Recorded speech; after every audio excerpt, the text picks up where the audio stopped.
We're going to try this. Howdy, y'all. Glad you're here. Today is Tuesday, June 8th, and the time is 5:31. We're here for the regular session of the Coppell City Council, and there is a quorum present in the back room, so I'll call the meeting to order. We will recess the regular meeting and go into executive session in the first floor conference room. We'll be back not shortly, but in a bit. Thank you.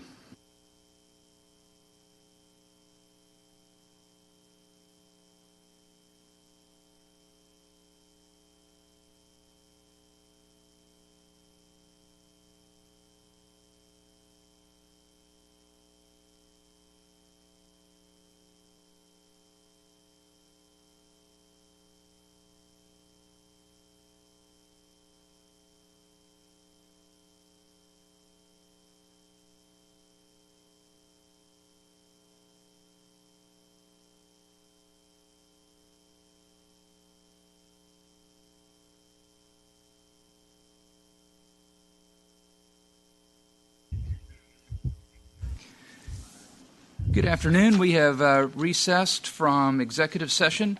The time is 6:16 p.m. and we are convening into work session at 6:16 in the conference room. The public is welcome to join us, and we will meet back there. Thank you.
All right, we're in work session. Item 3A is discussion regarding agenda items. Does anybody have anything to discuss for our agenda this afternoon and this evening? Mr. June. Thank you. I do have a couple of questions on item J. Consent agenda? Yes. Okay.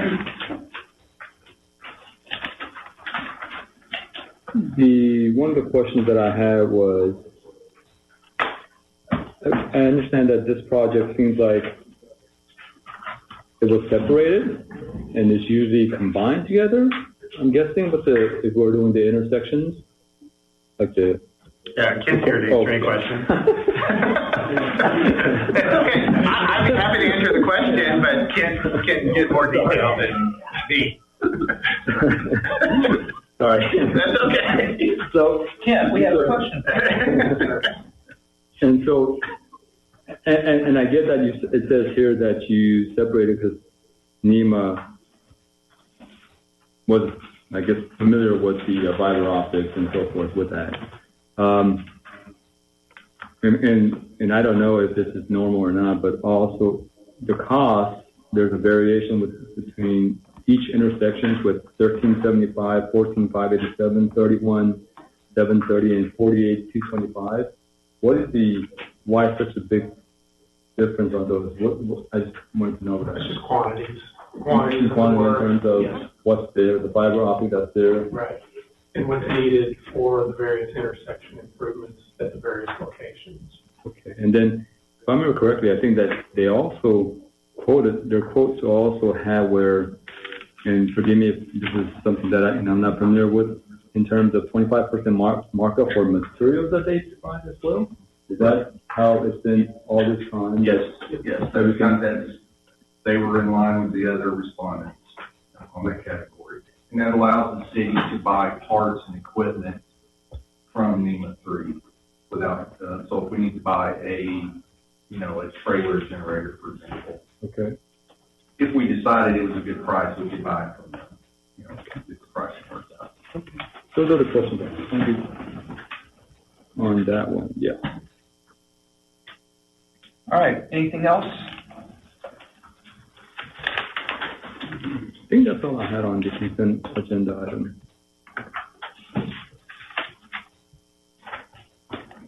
Kevin?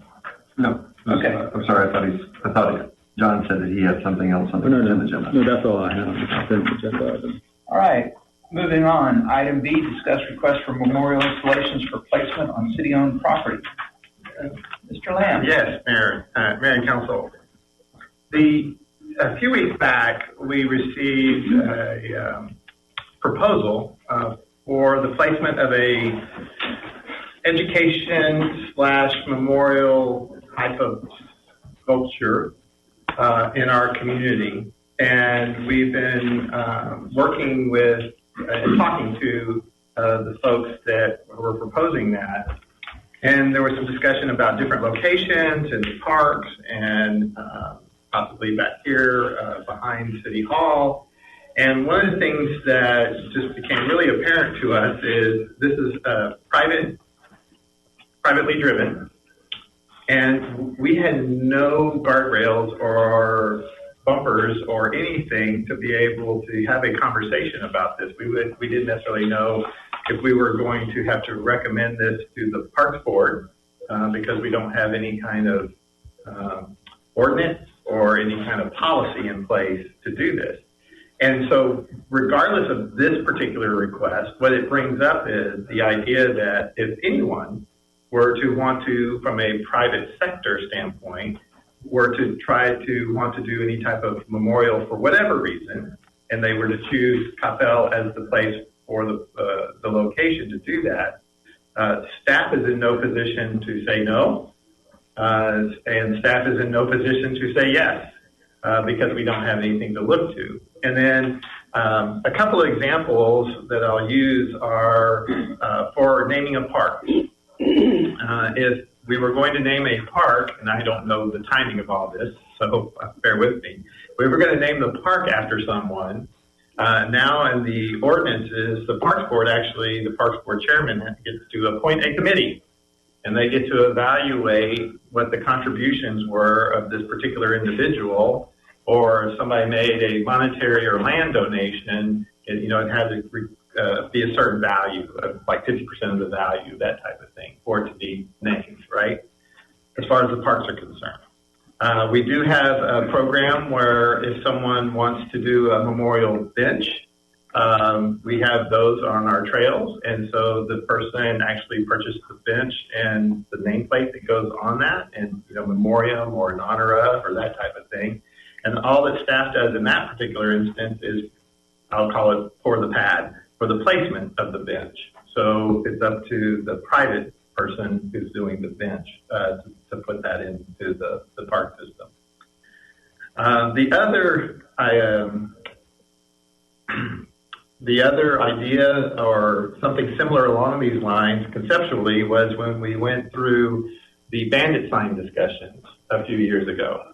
If you recall that discussion, what happened was through the court systems, I'll use the term freedom of speech because I don't know how to use it, but the point was that through the court systems, the city used to allow nonprofits in the city of Coppell to place bandit signs in public right-of-way. And we actually had a program that was set up, and we had nonprofits that would do the cleanup, as a way of monetizing it, so for them to raise money. And what happened was, through the law, they said, well, guess what? You can't regulate what goes on those bandit signs anymore. And so the council was faced with the choice.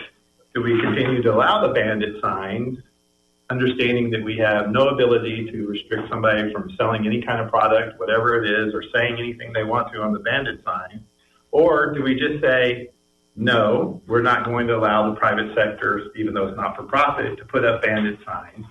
That didn't stop us as a public sector from putting up our banners for like July 4th celebration or Kaleidoscope or, Old Town Square or whatever it is that's going on, or working with the Chamber of Commerce because we're sponsoring some kind of event or something along those lines. So we were still able to do it from a public standpoint, but not from a private standpoint. So my request from you tonight is to provide some direction. Do you want us to pursue something that allows the private sector to come to the city to eventually place a memorial on our property? When I say our property, whether it's parks or here at Town Hall or back in the plaza back here, or do you want to say, no, we're not going to allow that. If the city wants to put up a public memorial, for example, Veterans Memorial, use that as an example. We've talked about that in the past. Yeah, we can still do that because it's public initiated, it's public funded, and that type of thing. So we're really just looking for guidance tonight on not only how to respond to this particular request, but for future requests. And I can't speak to, if someone were to ask me, I've been here since 2012, I can't speak to anything prior to that, but since I've been here, I'm not familiar of any private party coming to the city asking to place a memorial or some type of education piece or something along those lines in our parks or in our plaza. So that's my request. I need help. Mr. Long. One of the challenges I think that we've got here is this is broad. And so, it's going to be a big circle to try to get everything in there, everything that we can think of, or committee of the parks thinks of, to actually cover the bases. I'm not saying I'm against it, but this is going to be a choice. John? So I think I'm going to say about the group, because I think it's fair that we need to talk about that group as well, because I am familiar with that group. That group, is talking about a human rights issue, and that's the whole idea. That's why it came up. Now, I know Mike had talked about the signs on I guess, the signs that we decided not to have. That's a personal speech matter, whereas this is slightly different in the sense that it is talking about a human rights issue. Now, me saying this, don't think that I'm favoring one way or another, but I think you do need to know the history of that, and that comfort woman issue is the reason why that's been brought up. And I don't know if you're familiar with comfort woman, but that's the World War II when about over 200,000 women were used as sex slaves. It's government institutionalized sex slaves for girls as young as 13. And this is something that they're trying to educate.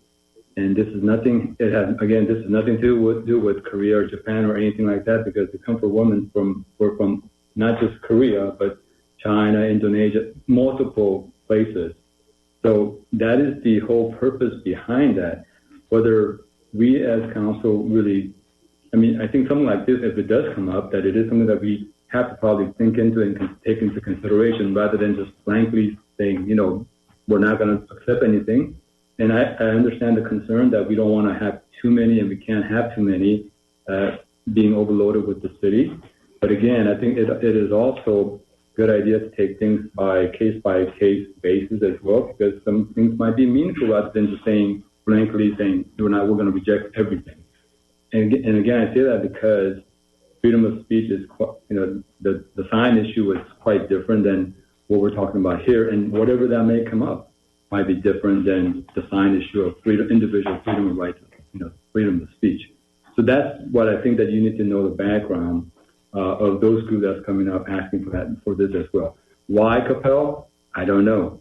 I know that San Francisco has one, Glendale has one, New Jersey has one. There's multiple locations that it is going up, but you also need to know that there's an opposition to this thing because Japan feels like this is some sort of I don't know why they feel that way, but they feel like it's mocking them in a sense, which it's not. It's just learning from history that, history is there to learn from so that you don't make the same kind of mistake going forward. It's there to learn. They fought it in Glendale, challenged it, lost, appealed it, and lost.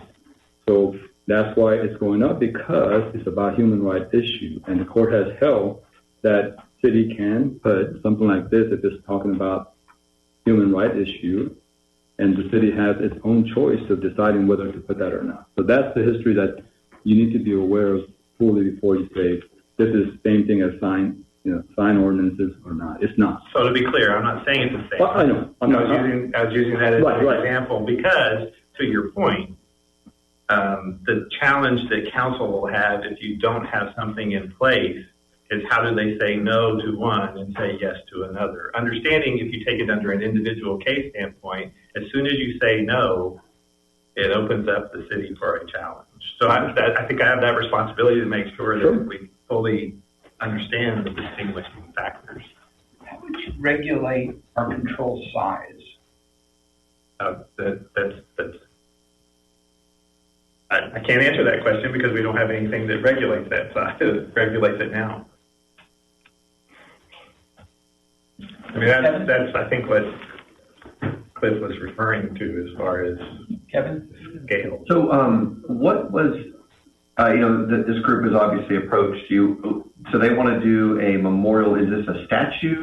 Do they have a design? Oh, they have. There's a pattern. Let's put it that way.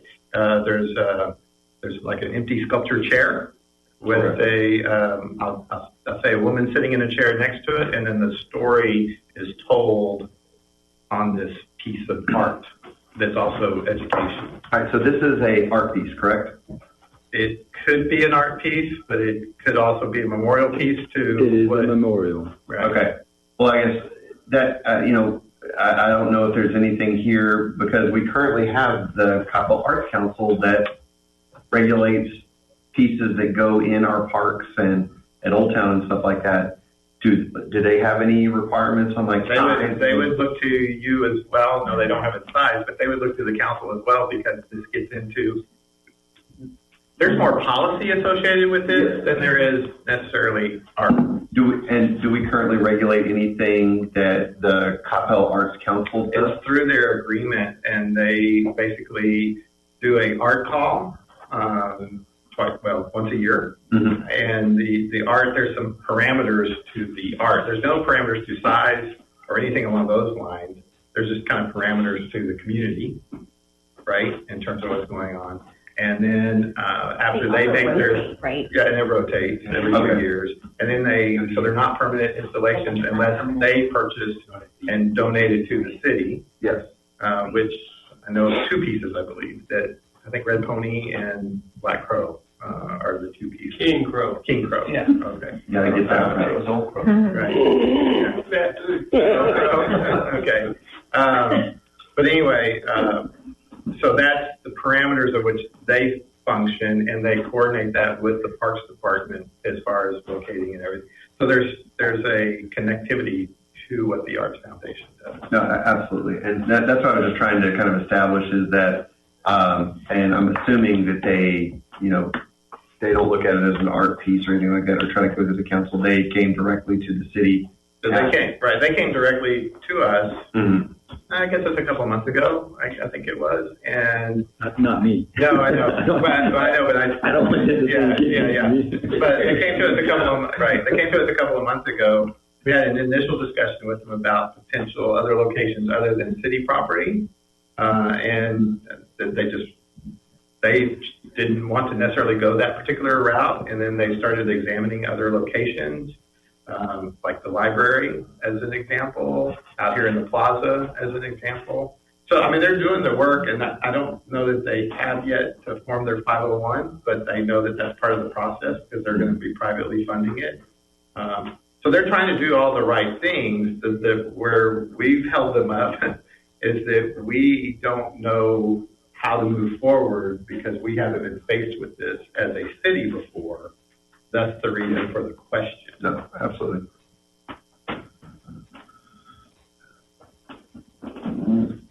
Mike, I'm going to read your last paragraph on the memo. Yeah. So then I'll ask a question. Sure. In speaking with the city attorney, the cleanest way to address this and other similar type of requests is to have a policy that states no private art or education installations are permitted on the city property. So what is the reasoning behind he's saying? Because he's concerned about lawsuits from the other sides, or because I'm going to use John's own, each one being taken individually, yeah, then you can get into a situation where you're discriminating, or, you can be in a position of, you don't know what, you and I, none of us know what future memorial will come forward. Mm-hmm. And so you say yes to this one. So this is about public policy, right? You say yes to this one, and then you say no to the next one. On what grounds? What did you say to the grounds, which I'm going to go back to what Cliff was saying. Mm-hmm. What grounds did you say yes based on?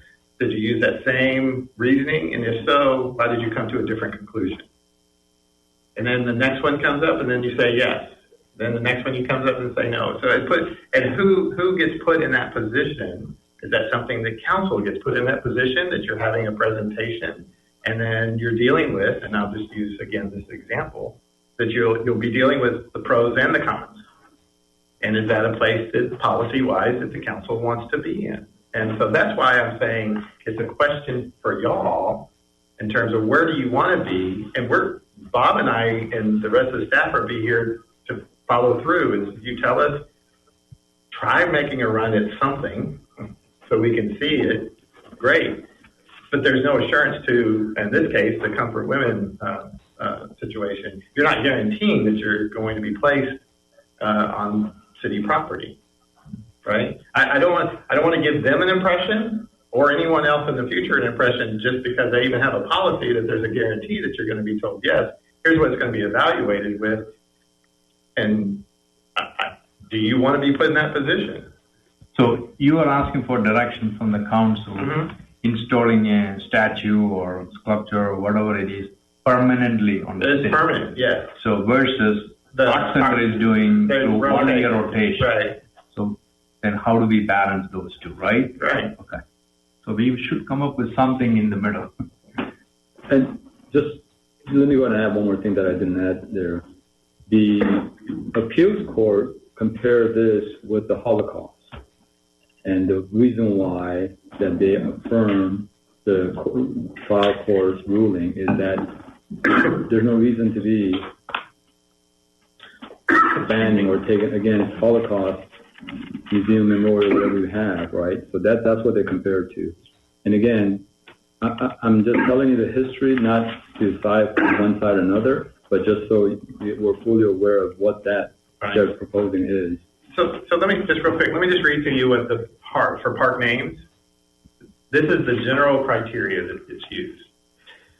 That there is by outstanding or predominant physical characteristics, stream, landmark significance, historical significance, street name or identity, in honor of the deceased community leader, in honor of deceased national estate leader, based on the activity, event, or function of the park, right? So at least for the Parks Board, if somebody is going to name a park, the parameter is it's associated with Coppell. Sure.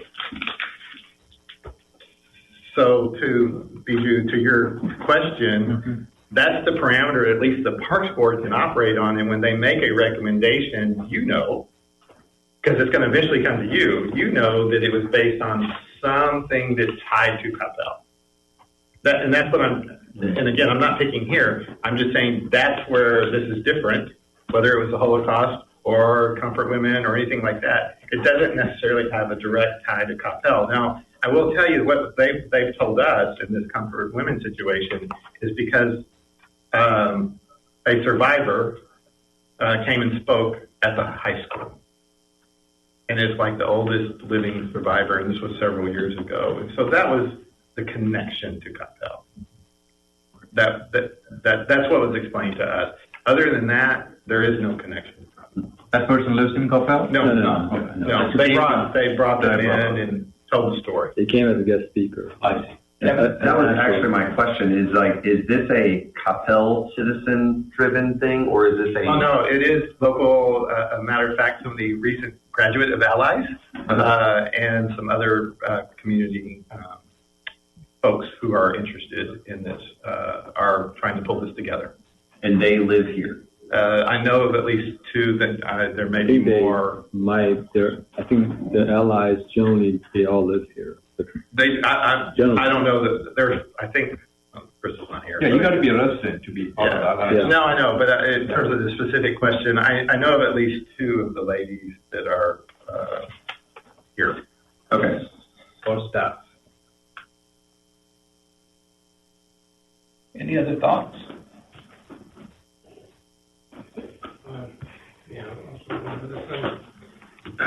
Based on more defining the situation, I would be a little concerned with clutter.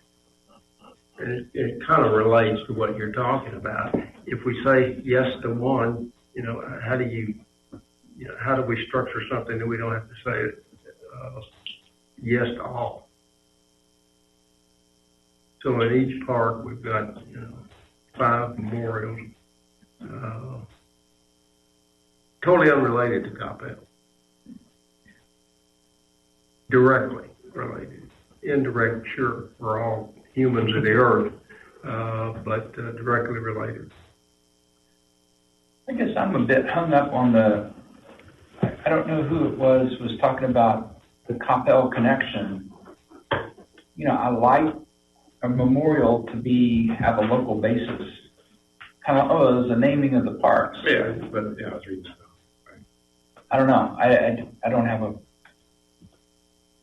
Brianna? Kind of following on what Cliff was saying, I think I look at it as there's what it is, there's a meaning. I really appreciate that, so thank you for providing the historical perspective on that. So that's really important to know as well, because everything means something different to everybody, right? Just like art. I think as Cliff was saying right now, I almost feel like we open up Pandora's box in a way, in a sense of we've even had this conversation about murals and the fact that, where do we have them, where do we not have them, how do we regulate them? Looking at this too, this isn't, even a mural, that's something that we're nope, that can't be there, like we did for Run-On, right? And they had to go and take that off. This is a permanent fixture. This isn't a rotating piece of art that's coming through. And so, I don't know, I'd rather us have a conversation at some point, not just about this particular monument or statute, but in general about different fixtures and what are we wanting to have in our community. And then thinking through what are those guardrails around that, rather than let's do it because someone requested it and I don't want to do this in piecemeal. I want to think about this holistically. So that's where I'm at. To help with that, I can send out to y'all tomorrow a copy of the parks naming ordinance section, so you can at least look and see what it says and conceptually. I know this is the first time you're hearing it, right? And to the specific request, they've been great to work with, and they've been really patient with us as we've been trying to figure this out. And I don't know that they have a definitive timeline. They initially had a timeline, and then that's kind of been pushed back. And so, I'll be happy to get that to you. And let y'all kind of digest it a little bit, and I don't think we're ready to give guidance tonight, but that would be helpful. I do have one specific request. I'd like someone to spend a little bit of time in just asking some other cities. They don't even have to be in our immediate area, what they do for a case exactly like this. okay.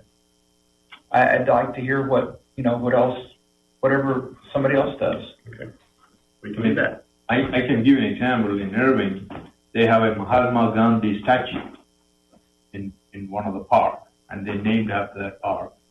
It's the Gandhi Park. So some other cities. But, and I hate to use this as an example, but if we opened it up, what would keep me from producing an iron or a bronze statue of my great-grandfather and putting him out in the middle of, Andy Brown Park? I mean, there would be nothing that would keep me from being able to do that. I know Gandhi is different, but You may have a great grandfather. But you're exactly right. There's a lot of difference there, but we'd have to be very careful because I don't, putting a great statue of my great grandfather wouldn't be necessarily appropriate. That's kind of extreme, but. Well, it is, but that's what you run into. Yeah, unfortunately, in our environment, we get the extremes. That goes back to public policy. That's the reason why we have to. Well, I think that's what Brianna has said, is that we do need some probably time to think and assess as to what we've been doing with the parks, and then maybe even come back or even come back at a time when we can even give you an idea or direction. Right. That's perfectly fine. Yep. Okay. Right. We got it. Good? Yes, right. sir. Moving on. Thank you all. I know that's not an easy one. No. Mr. Collins, read number C, please. Or just start talking. Thank you, Mayor, Council. All right. So tonight I'm going to be, I'm going to jump to the end real fast and let you know that I am at the end of my presentation. I would like, we'll ask questions and answers, but we'll be asking for kind of a thumbs up, thumbs down on whether we want to proceed with the project that I'm going to describe. So I'm here to discuss a travel time communication system related to Beltline. For those that recall when we rebuilt Freeport Parkway, if you drove it or if you were on council, you heard us talk about the travel time information and communication system associated with Freeport. So with that system, we had message boards out on the roadway. We had Bluetooth sensors that we were using to collect data. And so what I'm going to walk through is kind of the next iteration of that type of a system. So Beltline Reconstruction, we're going to be bidding that out this month. Receiving bids will be back to you in July or the first meeting in August to award. And so we're right on the cusp of starting this project. If you recall, when we start construction, the plan is to take half of the roadway out of service to reconstruct it, right? So we're going to move traffic to one half. So we'll have one through lane in each direction, and then the third lane will be used for turning movements at each of the intersections. So there's going to be some traffic impacts, and they're not going to be consistent day to day. So what we want to do is go in, we'll establish what we think kind of the natural travel time or regular travel time would be on Beltline. And then we'll actually monitor that for a week or two to really figure out what that kind of average typical travel time is. We're talking southbound in the morning, northbound in the evening, kind of the commuter traffic. And then the proposal is that if something happens on Beltline, maybe a traffic signal isn't working perfectly, or something just goes wrong and there's some additional delay. So if you're a commuter and you figured out, okay, normal conditions I can live with, I'm still going to use Beltline, or I need to use Beltline, and I'm used to it taking 5 minutes to get from Southwestern to LBJ. Well, on a particular morning, because something happens, now that travel time is 9 minutes instead of 5. That creates frustration. So what we want to do is to be able to warn people before they leave their house, before they pick their route, what they will encounter, and they can make a decision. I'm still going to use Beltline, or I'm going to jump over to Freeport, or I'm going to jump over to Royal, or I'm going to actually go over to MacArthur. I'm going to use 121, whatever it is. We have alternate routes to give them that option so that they're not surprised, right? So that it's more than just every morning I look at my Google map and it shows red. Okay, that doesn't tell me a whole lot, right? But the differential on a specific day or on a specific departure time will help people that have to head south in the morning and north in the evening. So we've been working to develop a system that would use, so here's the map. If you look this way, I've got a pointer that actually works. It doesn't work on this board, but on this screen back here, it does. Sorry for that. So here's Beltline, right? And then we're looking at, here's Freeport, here's Royal over here, and here's MacArthur. So those are kind of our primary routes. Obviously, you can stay on the freeway. So what we're looking at doing is partnering with the A&M system to use crowdsourced data, traffic data, through a company called INRIX. They've been in the business. They're located, I think they're in Seattle is their headquarters.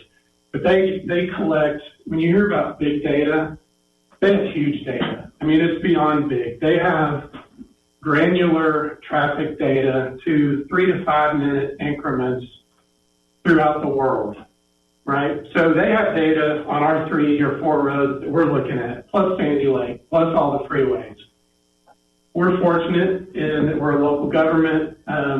TxDOT has actually acquired INRIX data or access to the INRIX data, and the A&M system with their partnerships with TxDOT, partnering with A&M, we get access to the data for free.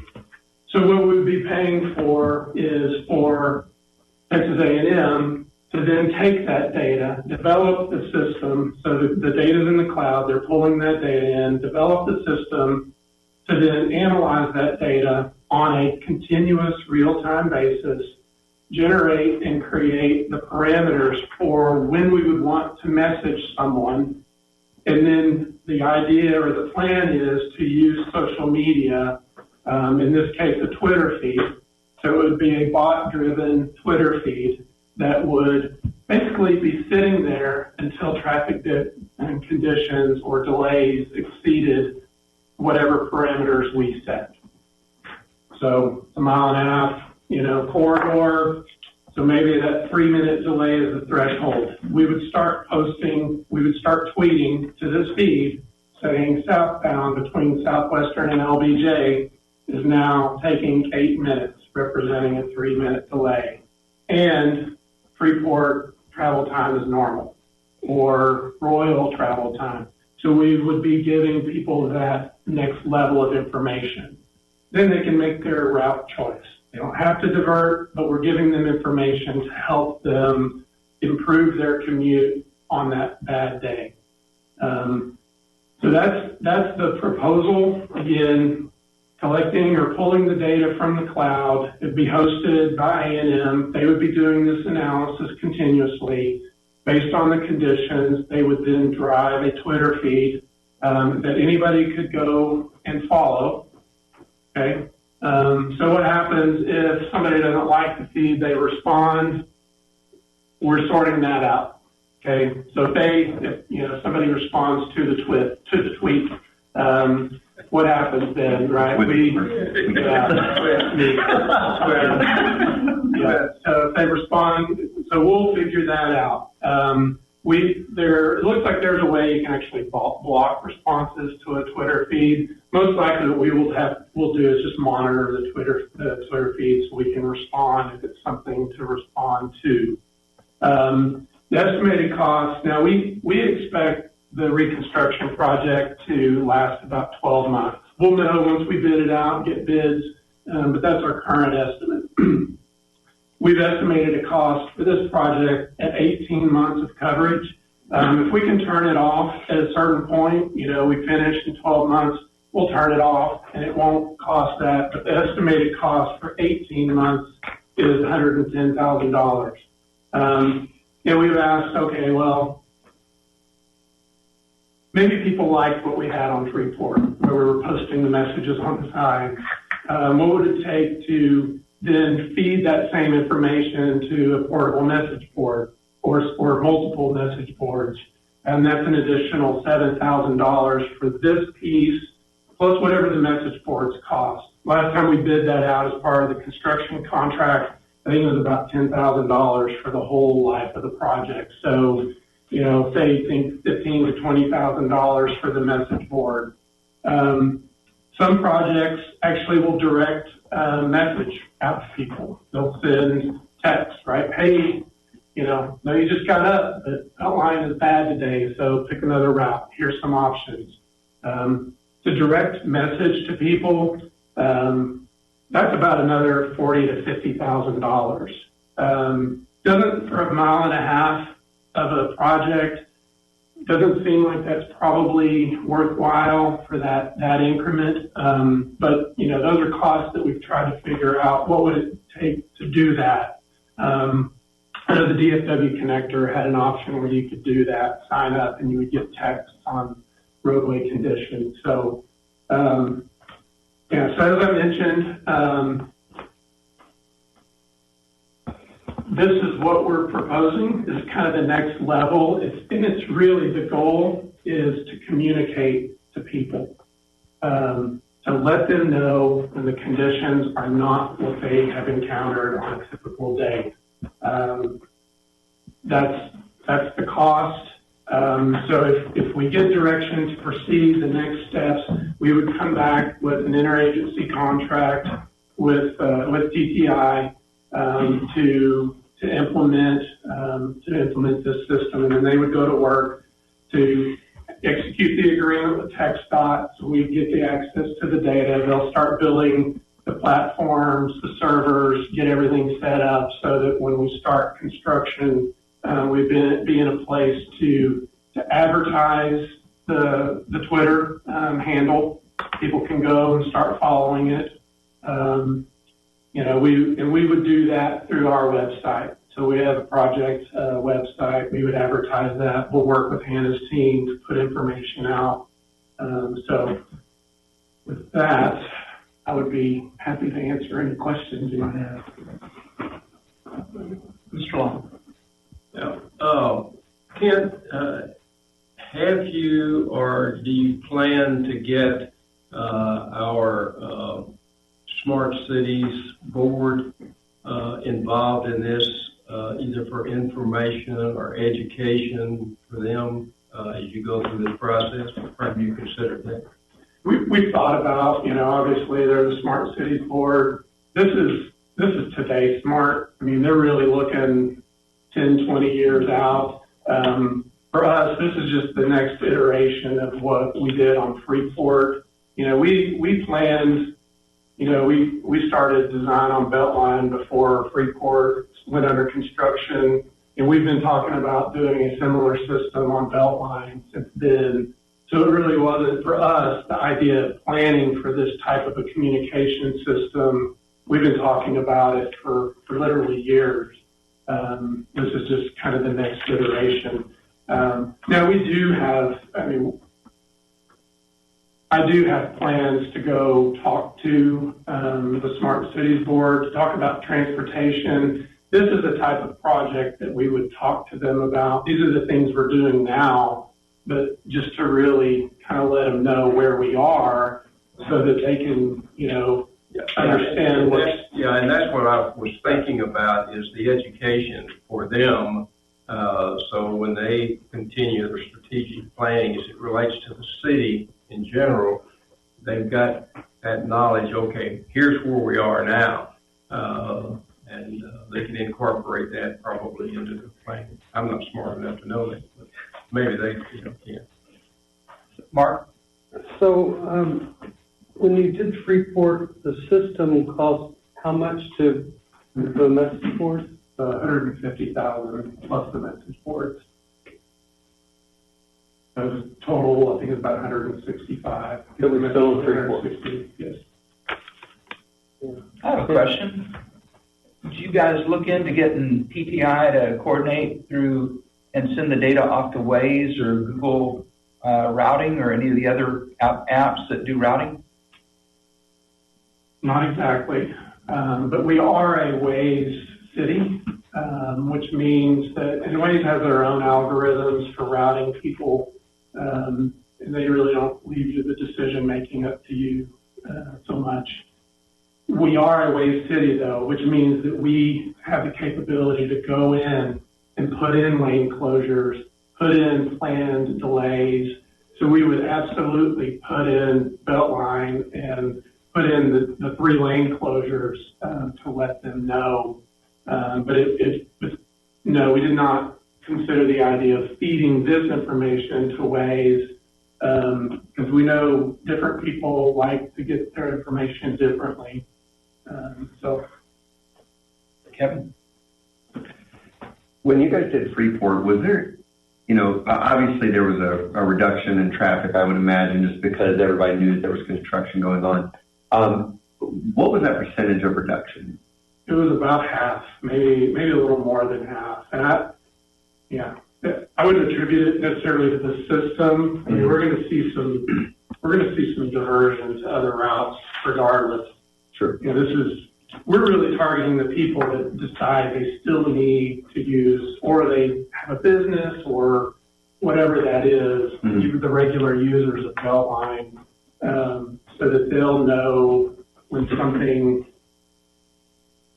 is even worse. All right, so I guess my follow-up question would be is, do you have any idea, and this is I know this is going to be a tough question to answer, any idea how much local Coppell traffic it was versus like people coming in from other feeders like Louisville, Flower Mound, coming through and cutting down? And I know that's probably an impossible question. Any indication or any idea? Not on Freeport. What our expectation is, the only people that really stayed on Freeport during rush hour were the people that had to use it to get to a business, AAA, any of those businesses off of Freeport. And that kind of leads to my kind of general thought on this is that, we're going to communicate this out and we're going to, if you use a system, we got a Twitter feed you can follow and stuff like that. How effective is that communication going to be to people outside of Coppell? How are they, how are we going to message that to them? I know Hannah does a great job, but let's be really honest, Hannah has difficulty connecting with her own citizens, and there's a big push right now just trying to get our own citizens connected to what's going on, let alone the other people in the surrounding communities. So that's my concern is with a system like this, is it something that it just kind of, does it solve itself? Because the first time somebody comes down Beltline, they're like, well, I'm not taking this route anymore because it's terrible. And then they go find another route. I don't know, and my big concern is just like, how many people are going to actually take advantage of following a Twitter feed or a hashtag to get a daily update about if they're going to go down Beltline or not. Now, the immediate need of maybe the employees that work down that Beltline corridor, that could be very valuable to them, but I don't know. And I'll just say, the plan is we would post on message boards as we head into our project, for traveler information, go to, and we'll direct them to our website where they would then see the Twitter handle and be able to sign up, right? I go back to DFW Connector. If you never used DFW Connector, you were never going to go sign up. Yep. But if you're a regular user and you lived in Flower Mound and you drove to Fort Worth every day, you're like, yeah, I need that information, right? Because maybe I can go out to 377 on a day where it's really bad. That's the model. We're trying to grab the people who use it regularly, who then on a bad day maybe have to divert. And we're really targeting Coppell residents. Brianna? We're never going to have a perfect way of communicating, right? Yeah. ever. Oh, you're absolutely right. There's never going to be, even the school district has tried to figure out the best way to communicate, and there just isn't ever going to be a perfect solve. You know, I think in message boards, I hate you being behind me. I didn't like you. I'm so here to stay there. I gotta figure this out, or I'm gonna have to go there. Anyway, there's never gonna be a perfect way. I love the embracing of technology, right? And we talk about smart cities, and what does that look like? We're not going to know how effective this is unless we try it. It's going to be the other thing, because it's just like Facebook or Twitter or all that. Some people are in and out of these different platforms. And so, you know, and again, I think unless you're, you know, and you make a great point, like inside Coppell, outside Coppell, if I go and I know like MacArthur was under construction, people knew like, oh, it's under construction, stay off MacArthur, right? Go a different route. Don't go down Beltline. So, I guess all that to say is, I mean, I'm open to the idea.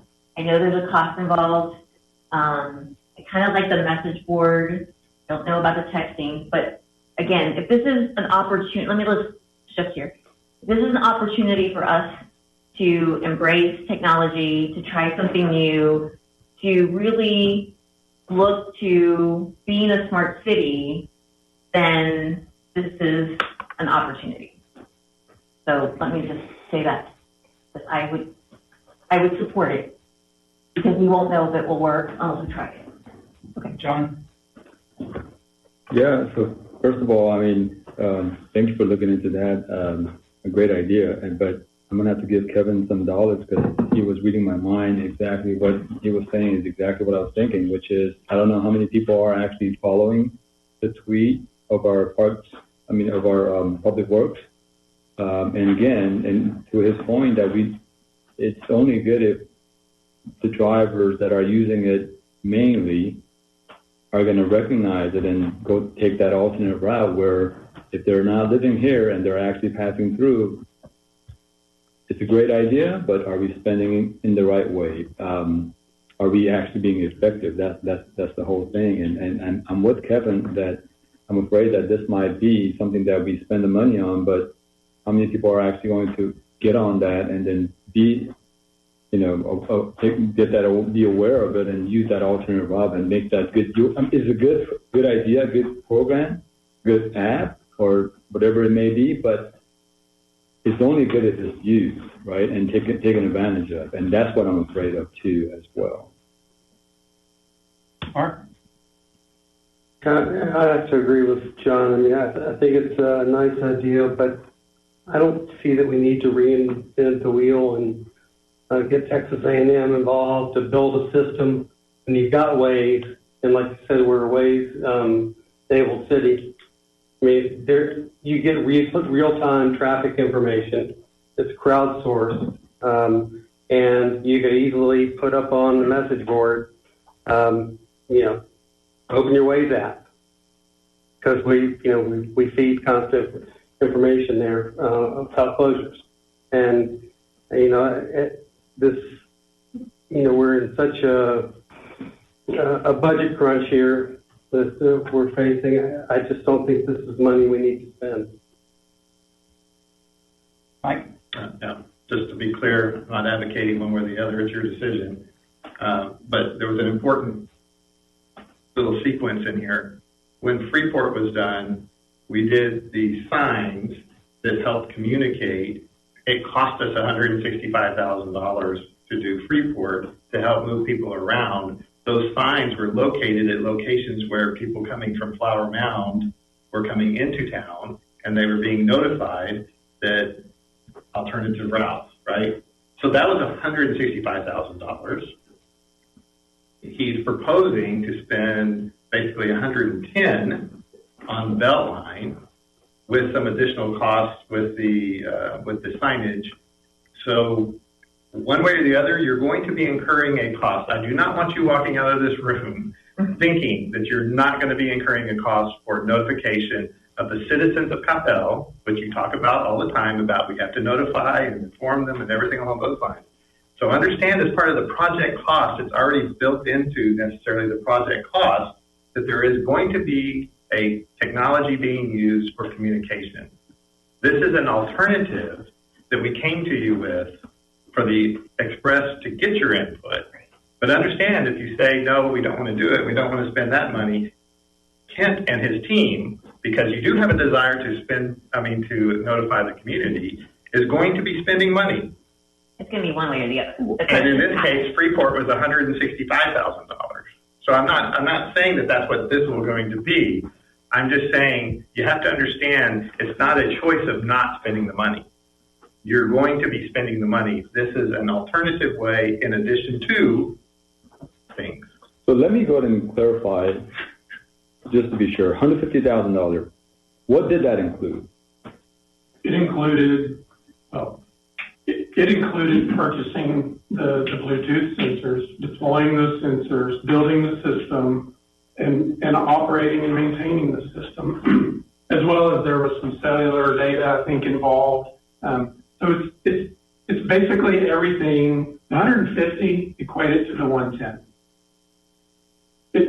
So it was collecting data, pushing that data to message boards.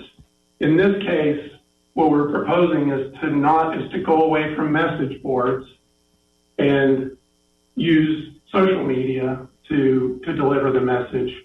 Now, if we didn't want to do that, we could delete that. There's really very little cost to that piece. It's developing the messages where the cost is and maintaining that and pushing the messages out. They can go to a message board. They can go to Twitter. But the equation is the 150,000 on Freeport is equivalent to what we're getting for 110,000 on Beltline. So let me. I'm a little bit confused. You said 150,000 involves purchasing certain things. Right. So we have some things already. No. Is it just, what are we talking about purchasing that we had already at that? The project purchased the Bluetooth sensors. We did not retain those sensors. For the for that. It was for that project. For that specific. Right. Okay. So if we were to do the same thing that we did at Freeport, you're saying it would have cost another $150,000, basically. Well, we were really looking at one primary alternate route on Freeport, which was 121. Okay. And here we're looking at 3 alternate routes. Okay. So the cost is more. Yeah, we haven't asked for that cost, quite honestly, but my expectation is it's a longer corridor. We're looking at 3 alternate routes. I would expect the capital cost to be higher if we were to go the Bluetooth sensor route. I wouldn't recommend the Bluetooth sensor route. I mean, it really is older technology. When the data is available there for us, so. So I think it would help me at least to know what we did in Freeport, and because you said it was effective, what if we did that same thing on Beltline, what the actual cost might be.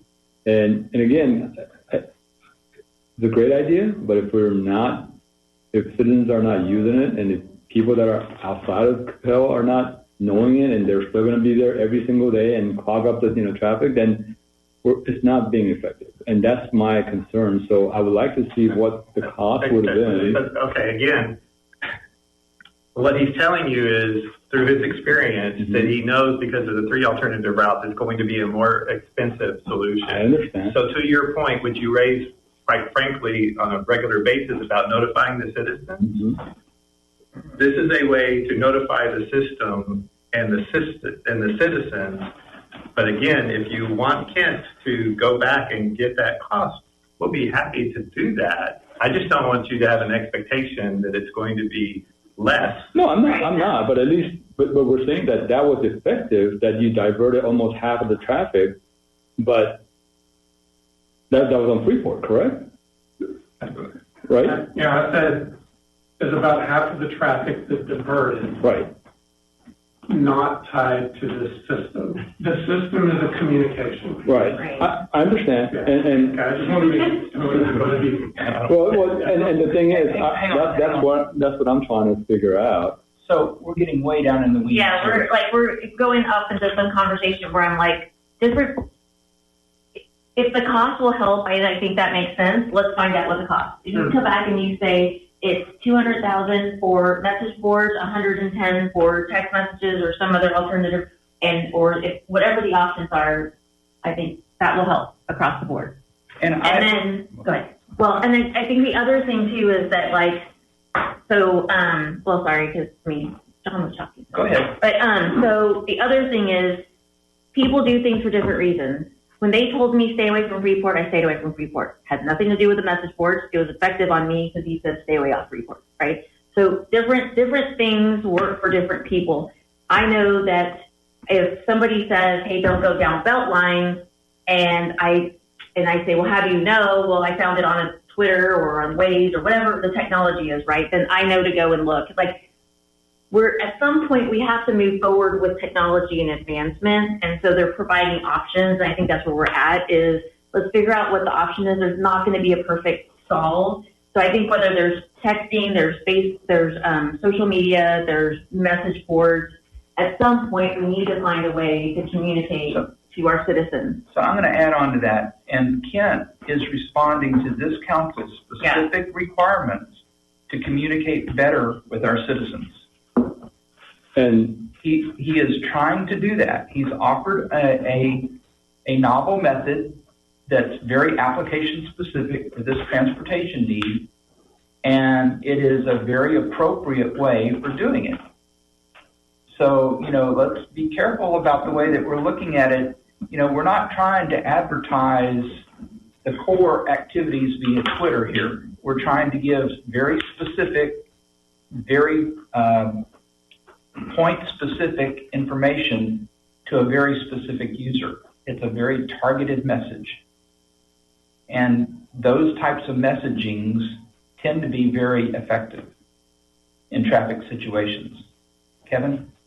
So in the scope of the Freeport project, was that $150,000, was that part of the total project? And so is this, in kind of the same question, is this $110,000 in the scope of the, of the Beltline project? Is that included in that cost? Yeah, as I mentioned, we always planned to do something like this. And honestly, we were thinking the $150,000 to $200,000 range, just because kind of playing off of Freeport. But then as we started discussing it and looking at different options, we always planned on needing to spend some money on something to communicate directly to motorists about the condition on Beltline. I'm not going to lie, when the way it was presented, and it seemed like this was an additional cost on top of what was done out the Freeport thing. So that is on me for not understanding that this is like part of like a general communication piece. It just came across like it's almost like it came across as like, oh, here's a cherry on top of communication versus the standard signage and things like that normally happens. If this is the major communication point to let people know that this is what's going on, and it's just embracing another type of communication, that makes sense to me. But like if it was something like, we're going to do what we did on Freeport plus we're going to do this, that's there's a cost saving. And that was my impression, Kevin. Okay. So we had that impression too. Okay. All right. I just want to make sure that I was. But I think, quite honestly, Twitter is a very ineffective way to get the message across. One, you've got to have a Twitter account, and you've got to look at it before you go, or either while you're driving, which is even worse. I think the message boards are the way to go. But I also think we've already got a system in place, and if we feed that system information via Waze and make people aware of that, they're going to use it, and it talks to you. You don't have to look at it. It tells you turn right here, turn left here, rerouting you to another to another street. I completely agree. I will tell you though that for parents to communicate for school activities, you have to be on Twitter. Just that way. So at least the school piece of it, right? I'm not a Twitter user unless I'm looking at something for school. So all that to say, at least that part of the community, which on Freeport was important because of Middle School West, right? It'll still be important because of Middle School West. Well, there you go. So again, maybe it's about prices, options, and maybe there's an option C that we haven't thought about, but at some point we just know that it's built into the price and we just got to figure out what's the best way to communicate. Well, and again, it's going back to 110,000, but whatever we did before, if that was working, saving cost is fine, but if it's not effective, then that doesn't do any good. That's the whole point about finding out what it would cost. If that was effective, if we put that same thing in here, what would it be? At least that would give me an idea as to, weigh the pros and cons. In terms of delivering the message boards we can add using the data from INRIX. So you use the crowdsourced data to drive the messages to the message boards. So I would not recommend putting out the Bluetooth sensors like we did on Freeport when the data is available.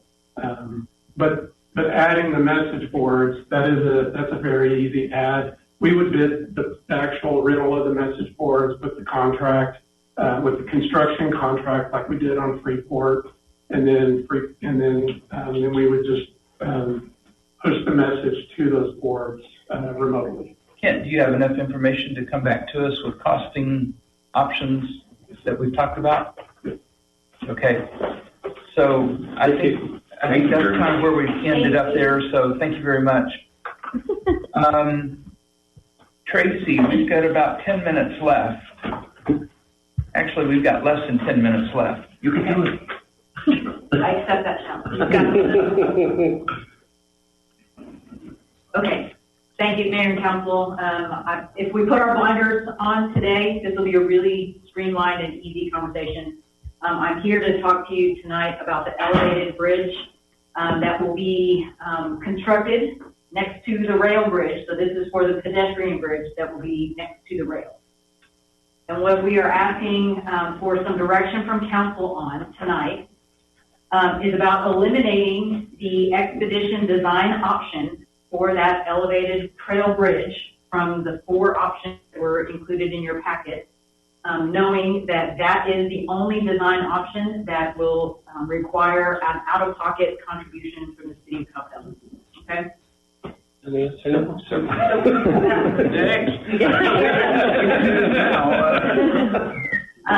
did actually, and this is not in the memo or the presentation because I didn't get this information until today, but I do have what the approximate flag ballpark cost is based on. So this is from the project team.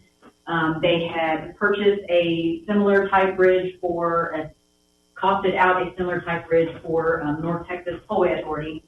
And for us, the total cost, given the span for the pedestrian bridge that we're talking about over South Belt Line and Sanders Loop, will run about $120,000. So it is substantial in terms of the dollars. So I can go through this. This is the alignment for the trail segments. I've highlighted the 4 segments that are included for the city of Coppell. The trail bridge will be located on the south side of the rail bridge. So as you're driving north into Coppell, the trail bridge is the first thing you're going to see. We are still in conversations with COG and DART and the Archer Western team on all of the details. So when I talk about blinders, I promise I will be back in front of council to talk about a lot of those details about maintenance and paint and all of those things for the enhancements. The design is funded through the Regional Transportation Council. I do want to clarify that my memo stated in error that the construction funding was also provided by RTC. That is still one of the things that we are working through COG to identify and pin down.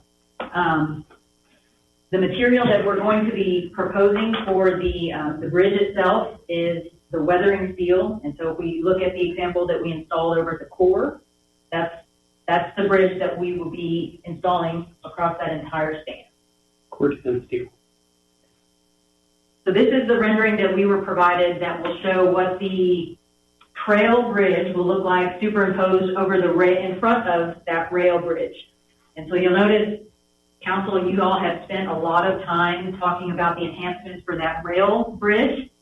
And so I will be back in front of you to talk about potential or whether you would like to move forward with enhancements for the trail bridge, knowing that it kind of ties a lot of what you have already committed to in terms of investment for that rail bridge. So these are the three options for the trail bridge in terms of look that will not cost any additional dollars. This is the one option that will cost more. This is actually the design that we installed over at the Corps.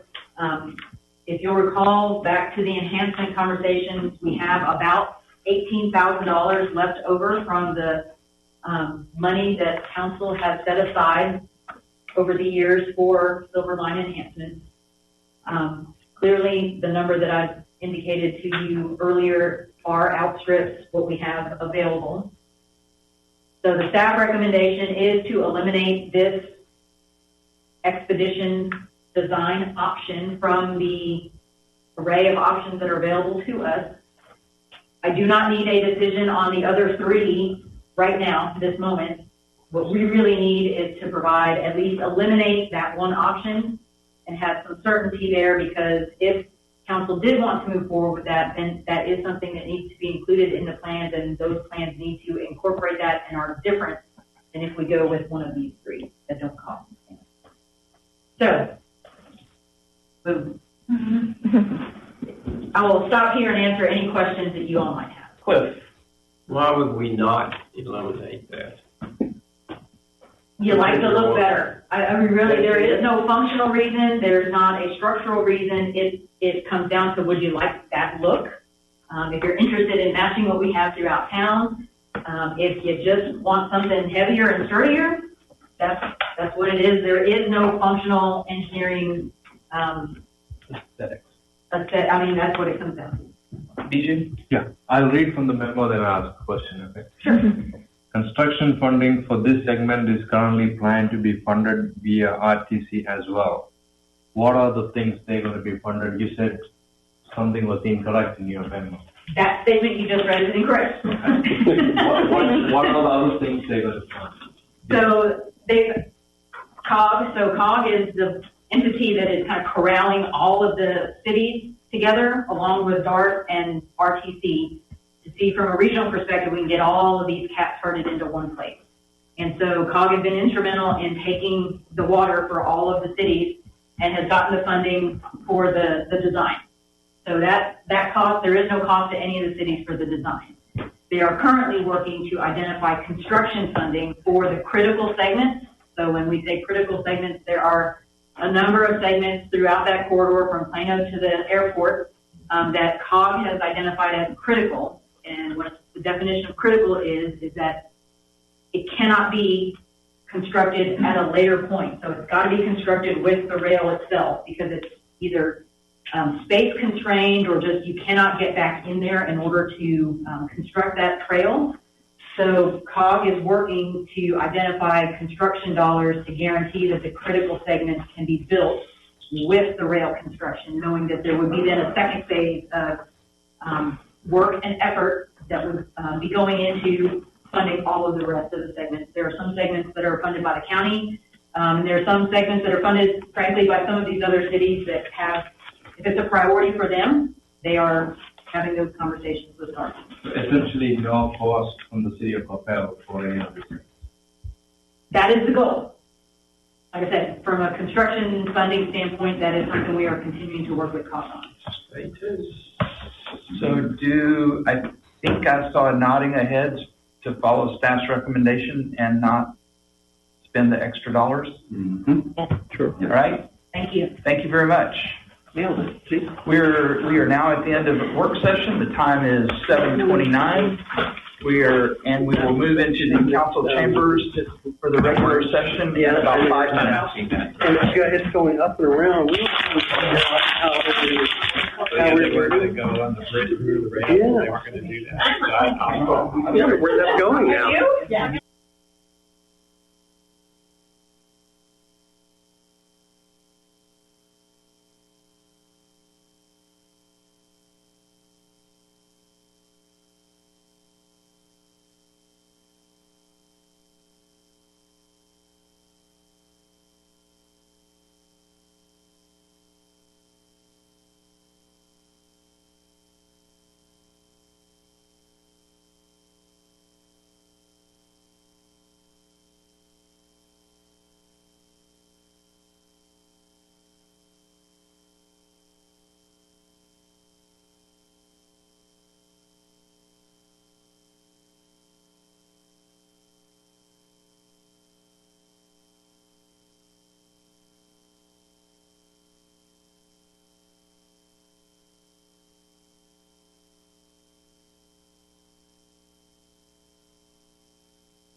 Hey everyone, thanks for joining us tonight. The time is 7:35 p.m. and we're going to move into a regular session. Just as a reminder, tonight we do have a public hearing on a couple of items, and citizens interested in speaking on that public hearing are invited to sign up on the sign-in sheets on the outside of the building. Also, people wishing to speak during our citizens' appearance or public hearing must sign the appropriate forms outside the council chambers. And just as a reminder, let us all remember that every short-term decision has long-term effects, and long-term change can only come through collaboration and consensus. Tonight, we have Associate Pastor Steve Elkins with Coppell Bible Fellowship giving our invocation, and then we will recite the Pledge of Allegiance. So please stand. Pray with me, please. Heavenly Father, we thank you for your great and generous mercy to us, so much better than anything we could possibly deserve. Thank you, Lord, for your precious Son that you sent from heaven to give us eternal life through faith in his name. We thank you for that, Lord. We don't deserve it, but thank you that we can know you and know we have that. Lord, we pray for each leader here tonight in particular that you would give him or her all the grace that they need, the wisdom they need to make wise decisions, to deliberate clearly. We live in tremendous and terrible times at the same time, and we need your wisdom and grace, and I'm sure each one of us would acknowledge that. We look to you for it. We pray that you would bless us with that, bless us with your presence tonight. In Jesus' name, amen.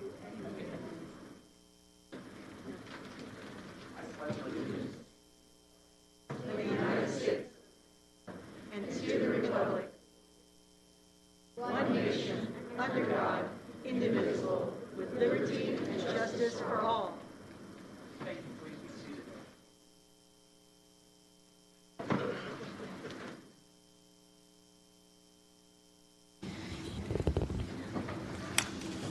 All right, item 6 is consider approval of a proclamation designating June 8th, 2021 as Tracy Eubank's Appreciation Day and authorizing the mayor to sign. Tracy, that was kind of the hint for you to come down here. I heard it's under consideration.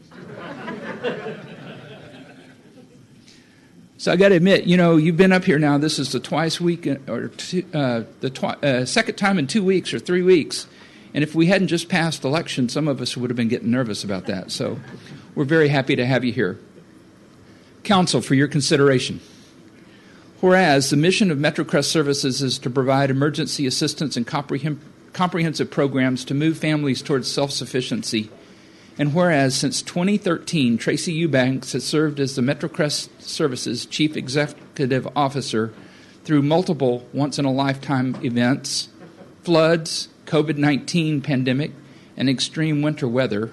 And whereas through these occasions, his leadership and dedication to the mission of MetroCrest Services has shown his exceptional work ethic, and whereas the Coppell City Council wants to express our sincere appreciation to Tracy for his loyalty, his service to the citizens of Coppell, Addison's former branch, and Carrollton. Therefore, I, Wes Mays, Mayor of the City of Coppell, do hereby proclaim Tuesday, June 8th, as Tracy Eubank's Appreciation Day. In witness thereof, I've set my hand and caused the seal of Coppell to be affixed this 8th day of June, 2021. Council.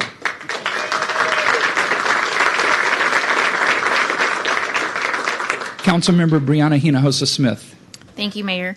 I move to approve a proclamation designating June 8th, 2021 as Tracy Eubank's Appreciation Day and authorizing the mayor to sign. Do I have a second? Mayor Pro Tem Hill. Any discussion? All in favor? Long, Hinojosa-Smith, Neville's Judd, Matthew Hill in favor, none opposed. The motion carries. Tracy, I'm sure there's people that are going to want to say something, but quite honestly, in my association with you over the last number of years, you've been phenomenal to the citizens of Coppell. You've been phenomenal to the city council, to the city of Coppell, and we couldn't think of a better partner to have. So thank you very much. Thank you. Council, anybody have anything to say?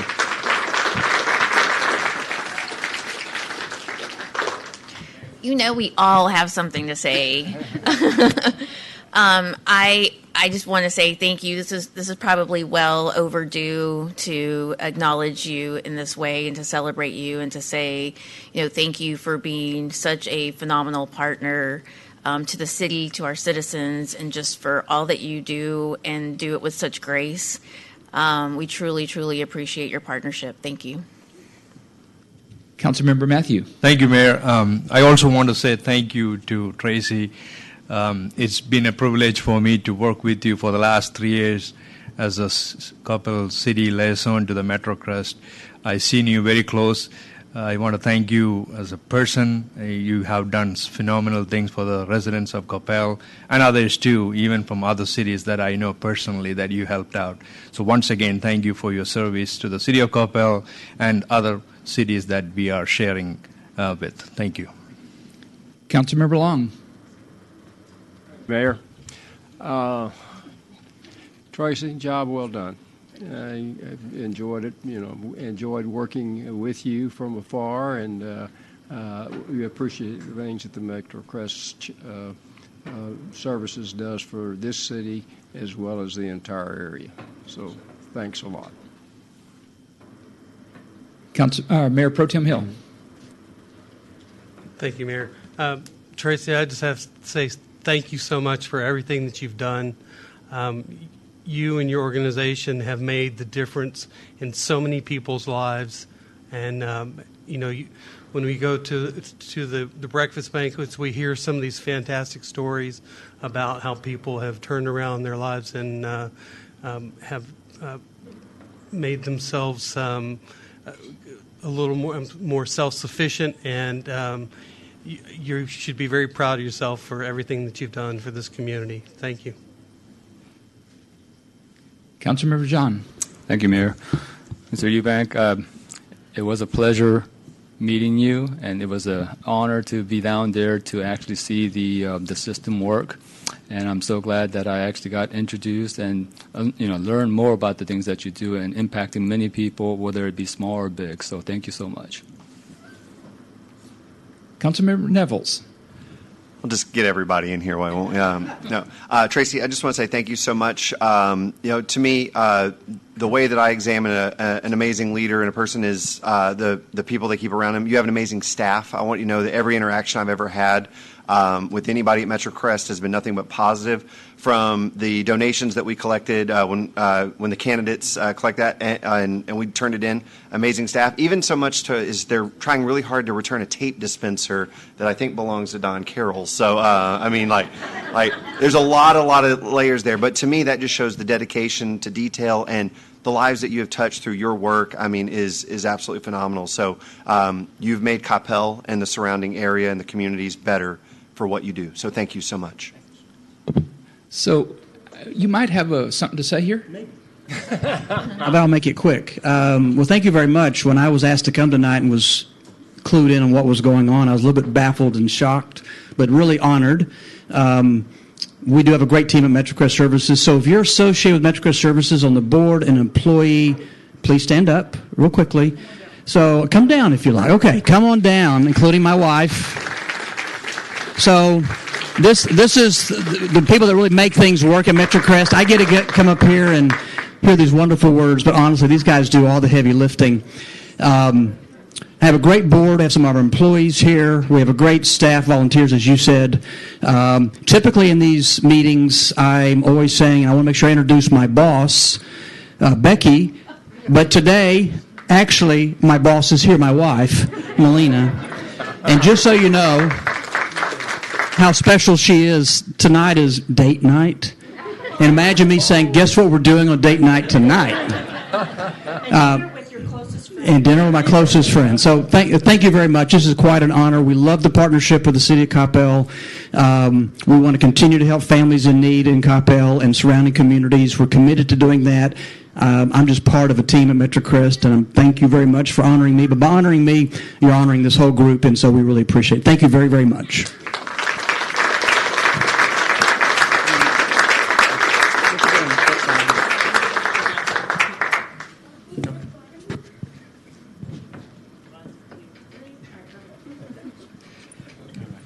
Thank you very much. Thank you.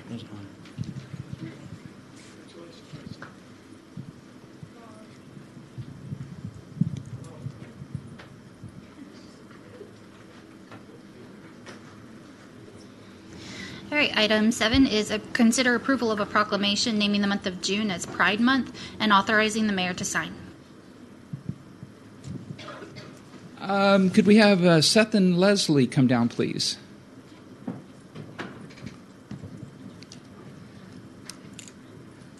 Leslie is a graduate of Cohort 2 of our Allies and Community, and Seth and I were graduates of Cohort 3, and he and I had the pleasure of attending all of our meetings by Zoom, and so this is the second time we've actually been in a room together, so it's kind of, even though it's very nice to be back together, it's a shame that we didn't get to spend more time together as a group.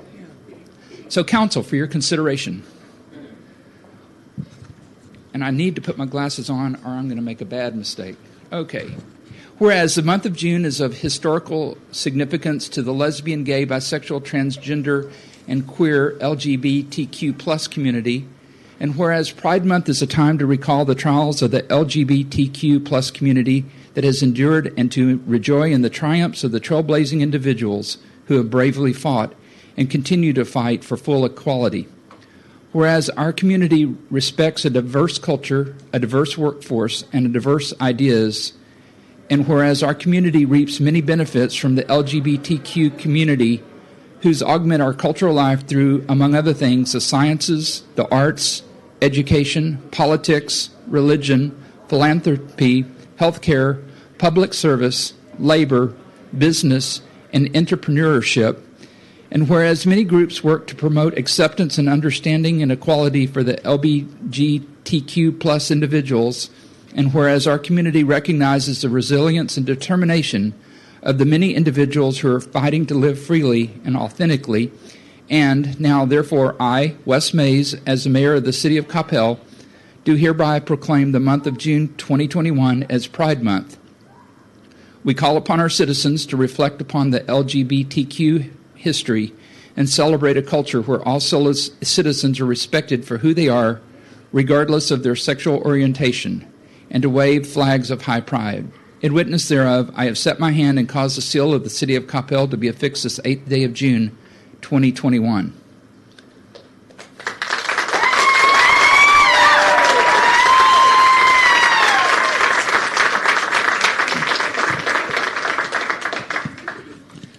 Council, do I have a motion? Council member, I saw two hands go up at the same time. Council member Nevels. Thank you, Mayor. I'd like to make a motion to approve proclamation designated the month of June as Pride Month and authorize the mayor to sign. Mayor Pro Tem Hill, I'm sorry, but I think Council member Hinojosa Smith tied on the first one, so I'll let her do the second. All right, any discussion? Councilmember John. Thank you, Mayor. I think it's only fair that I say this before going to the vote. I've decided to run initially because of all the blessings that I received and served on nonprofit organizations for 17 plus years because I believe in serving the people, but also I believe in serving with my heart. I worked and collaborated with numerous organizations and people, and this is a way of serving people, but also serving God. I've been on the council for 5 months now, and I can honestly tell you that the last 6 days and nights have been the hardest thing thinking about this item. It's because of a number of things that I've had. I've talked to my pastor about this matter. I talked to another pastor about this matter, and I've also talked to my Sunday school 8th graders, very smart kids. And I struggle because of my relationship with a number of friends that I have, friends, parents of friends, and parents of sons and daughters, and friends that are friends of people that also, identify themselves with the LGBTQ group. And I have welcomed everyone and respected everyone as always, but at the same time, I have always stayed with my conviction on my faith. And to say that if I'm supporting this without my heart, it would not be right. But at the same time, to say that I'm opposing it is also not with my heart, so it's also not right. I believe in treating everyone fair, but I also am devout. I'm not a devout person, but I am fallible and imperfect person. But I believe in God and Jesus Christ, my Savior. and the Word of God. So as a struggling person, it would be unfair for me to either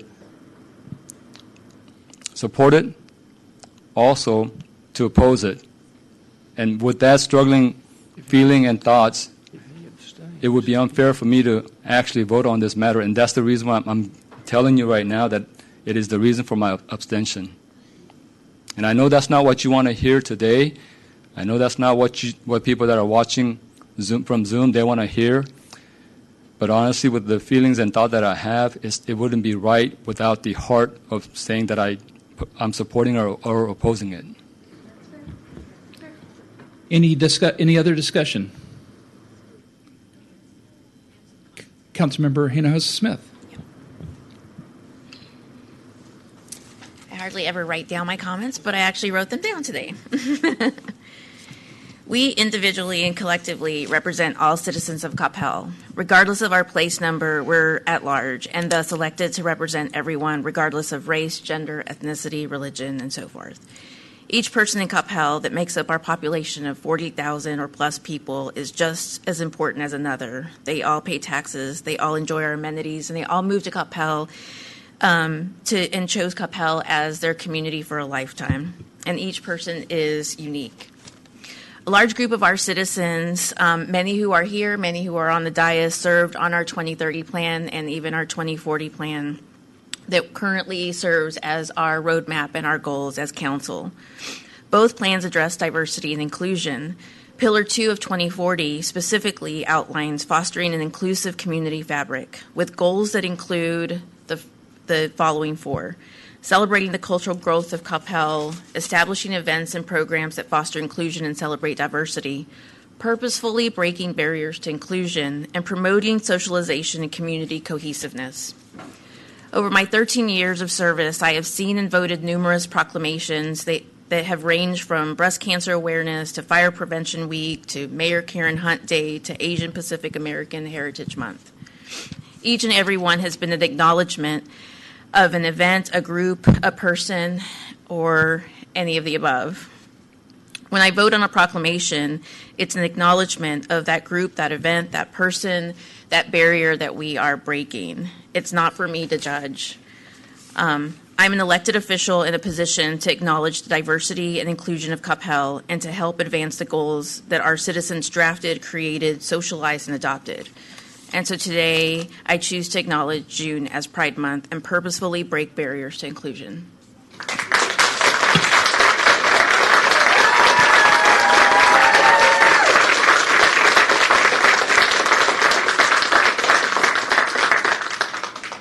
Thank you. Any more discussion before we vote? All right. All in favor? Long, Hinojosa-Smith, Neville's Matthew Hill in favor. Jen, abstention. None. Excuse me. Motion carries.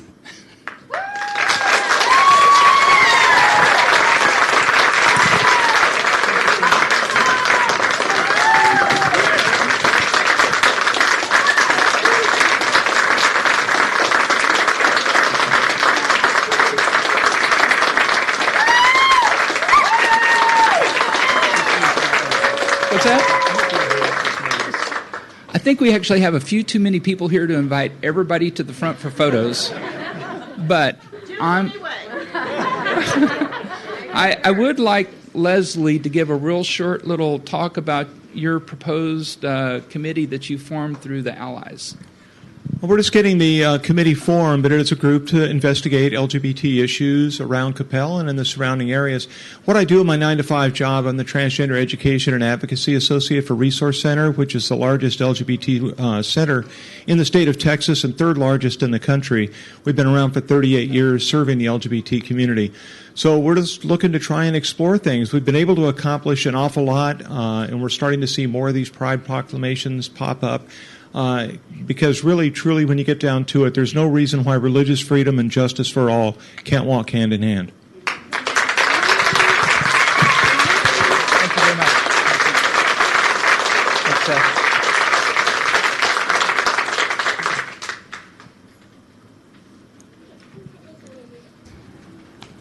Item number 8, consider approval of a proclamation naming the month of July as Park and Recreation Month and authorizing the mayor to sign.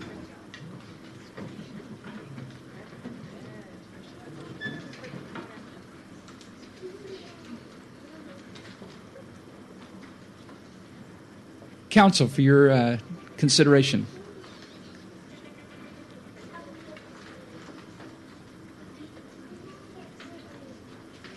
Whereas parks and recreation programs are an integral part of communities throughout this country, including Coppell, and whereas our parks and recreation are vitally important to establishing and maintaining the quality of life in our communities, ensuring the health of all citizens, and contributing to the economic and environmental well-being of a community and region, and whereas parks and recreation programs increase a community's economic prosperity through increased property values, expansion of the local tax base, the attraction and retention of businesses, and crime reduction, and whereas parks and recreation areas are fundamental to the environmental well-being of our community, and whereas our parks and natural recreation areas ensure the ecological beauty of our community and provide a place for children and adults to connect with nature and recreate outdoors, and whereas the U.S. House of Representatives has designated July as Park and Recreation Month.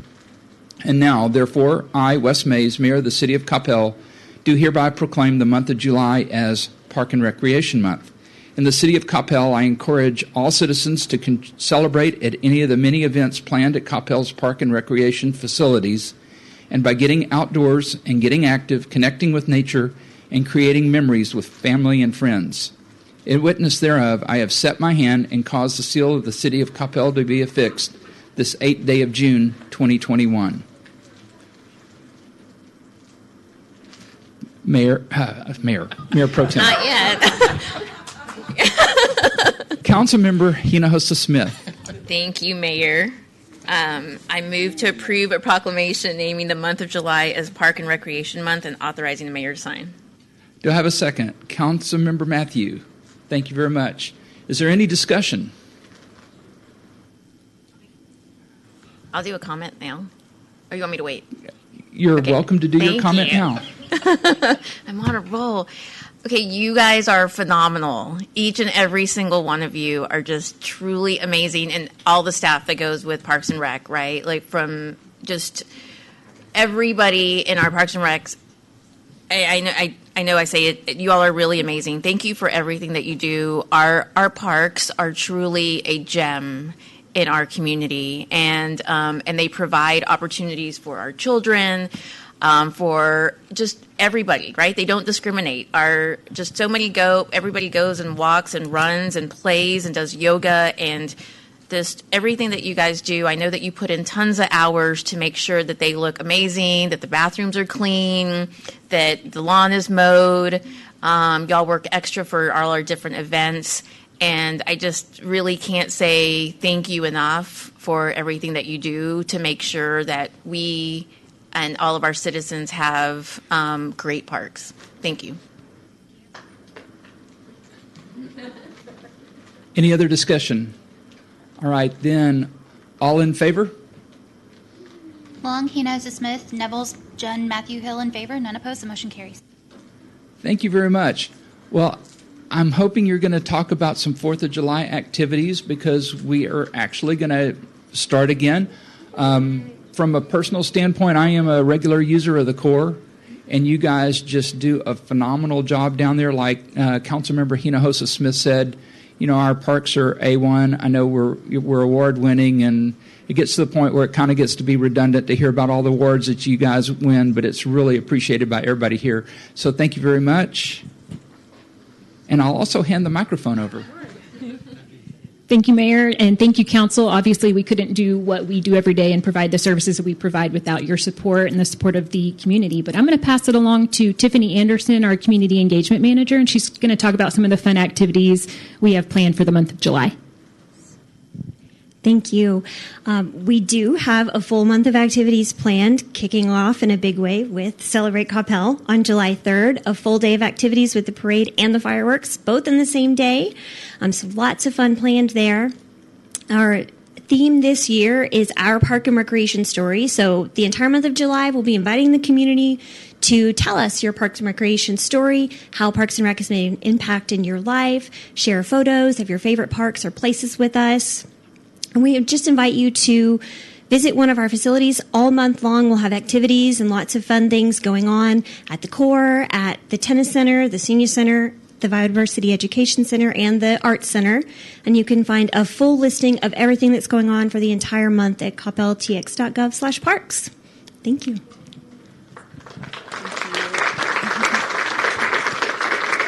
Thank you very much.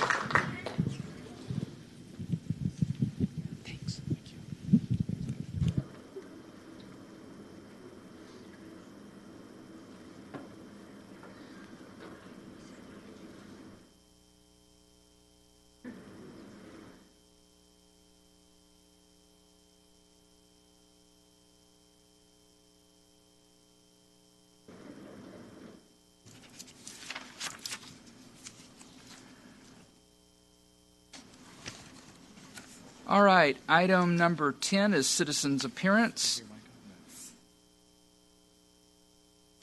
I'm being told I'm not close enough. Item number 10 or 9 is citizens' appearance. Persons wishing to speak must sign the register and list their residence of address. Each speaker must state his or her name.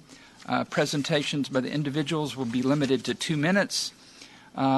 We can extend an individual speaker's time for an additional 2 minutes with the approval of the majority of the council.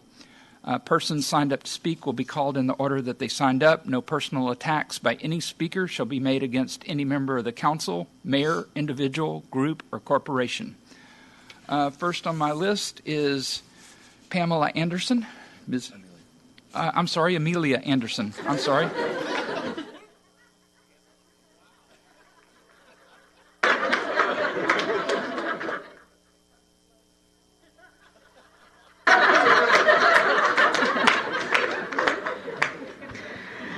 Remember, Neville's, the power of suggestion on those whispers were uncalled for. Please state your name and address for the record. My name is Amelia Anderson. I live at 624 Inglenook Court.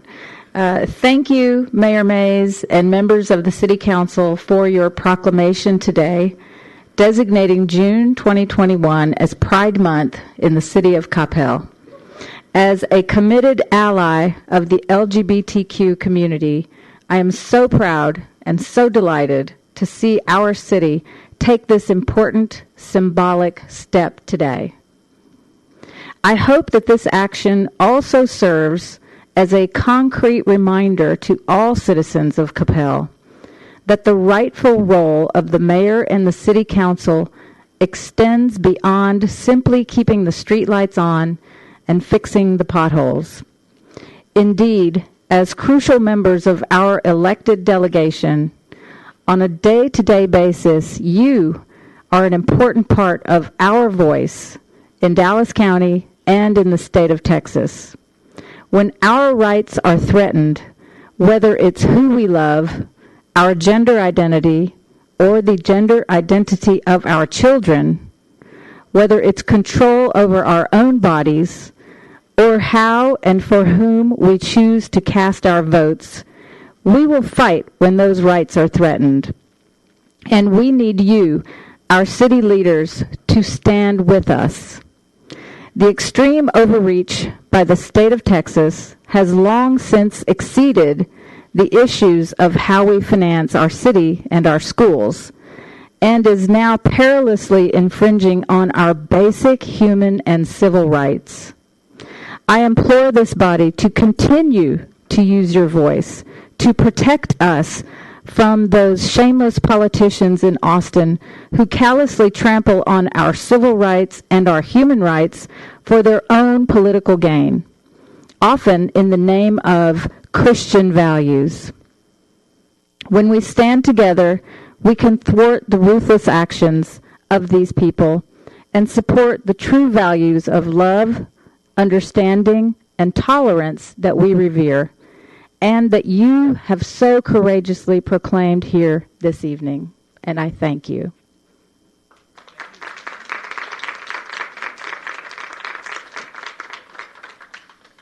Is Teresa and Liz Kerala Jackson.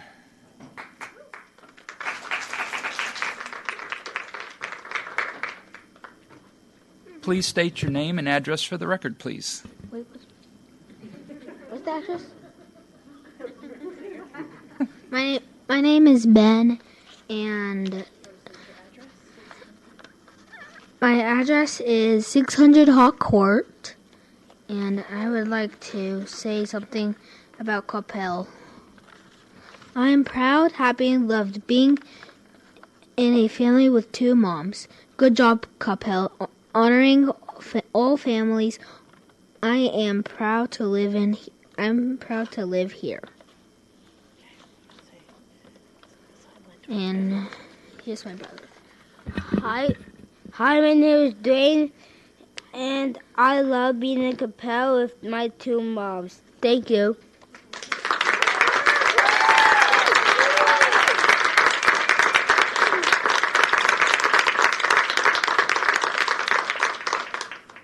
Guys, thank you very much. I know that was probably a little bit unnerving, and thank you very much, and you guys did a great job. Thanks for talking to us tonight. Next on the list is Liam Lander.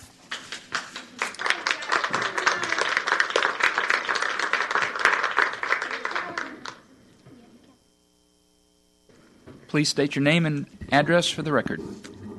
I'm Liam. My address is 935 Maple Leaf Lane. And so I am a member of the LGBTQIA+ community. I'm trans and I am gay. And so I think this is very important for Pride Month to be declared as Pride Month. Because as the community, we need to be reminded that we are accepted as humans because our rights have been constantly taken away from us, and we have been told that we are not natural and that we are abominations. And so I remember before I came out as trans, I thought that I was different. I thought I was a monster. I thought if I came out to anyone, they would treat me as such. Even though I grew up in a very welcoming family and environment. So having June be declared as Pride Month will let others be reminded that if they come out, if they define who they are, they won't be told that they will have support and won't be called abominations or monsters. It will remind them that they have their human rights.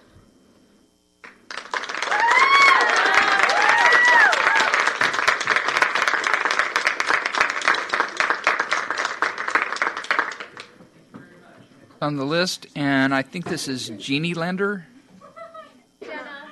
I'm sorry.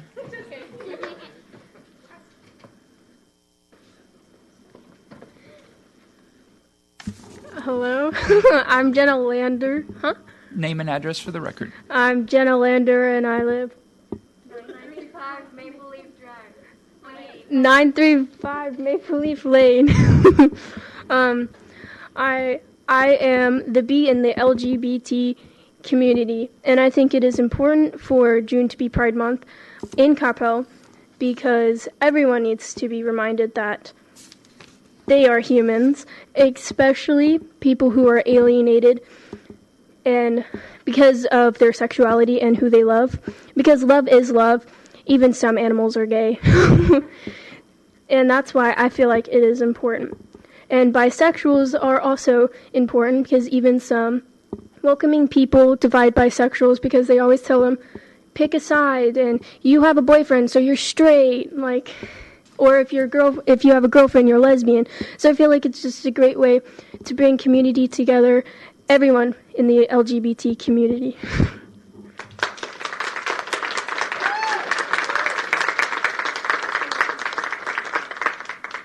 Next is Megan Shoemaker.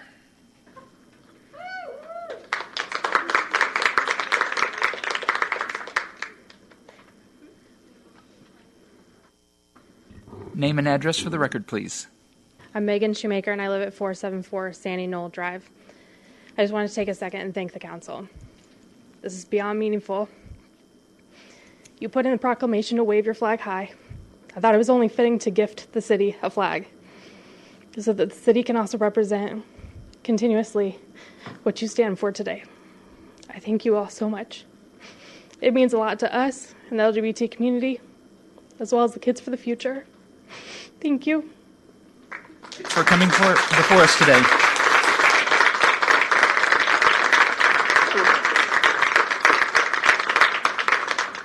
Thank you very much. Leslie McMurray.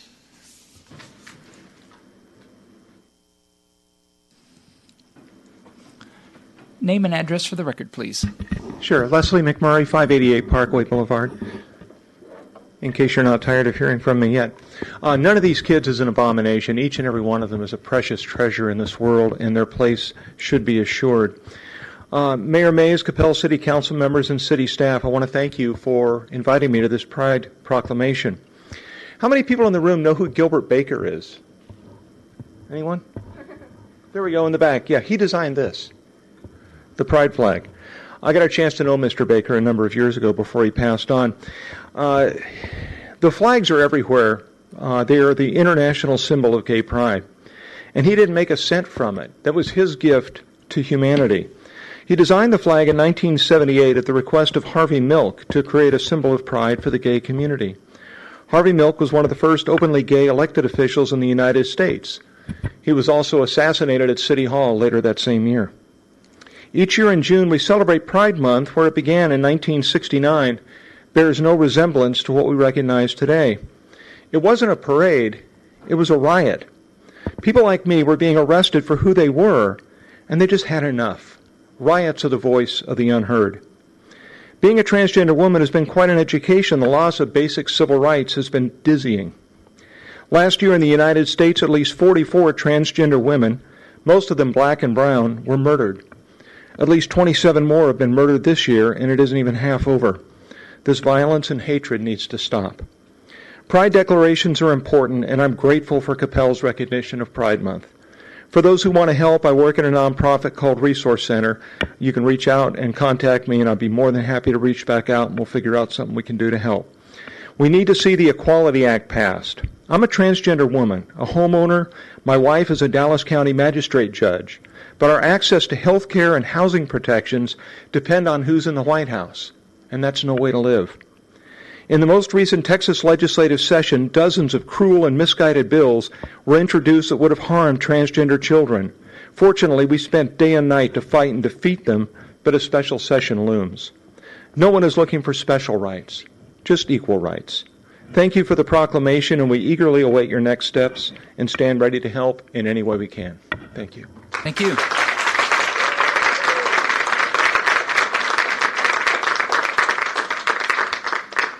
Next is Melissa Lamb.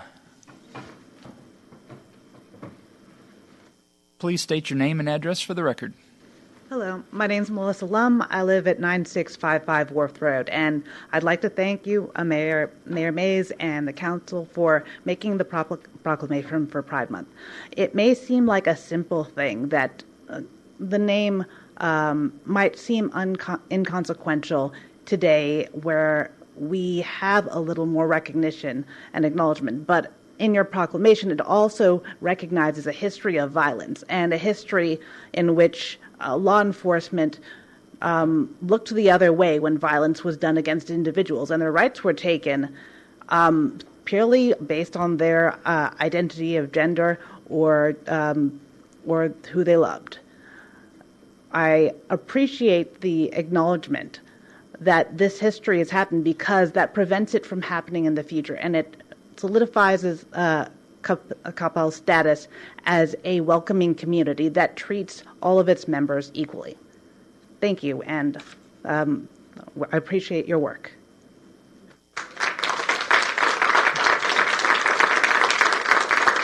Thank you very much for coming. Do we have any emails or other submittals? No, sir. Thank you very much. Moving on, item number 10 is the consent agenda.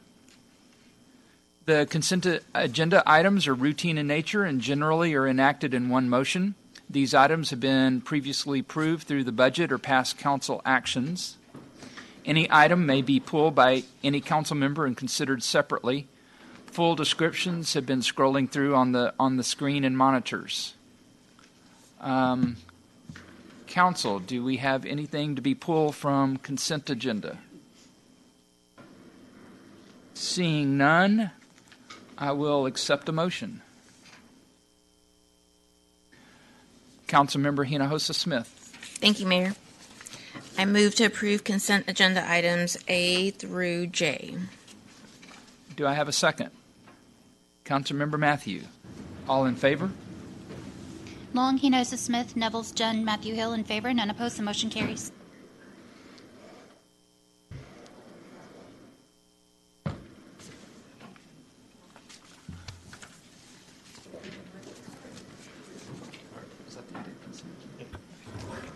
All right. Thank you very much. We do have a couple of... Thanks, everybody, for coming tonight. We're going to open up a public hearing for some items that Mr. Steer is going to be talking about, so we'll give everybody a couple of minutes to clear the house. You are welcome, of course, to stay.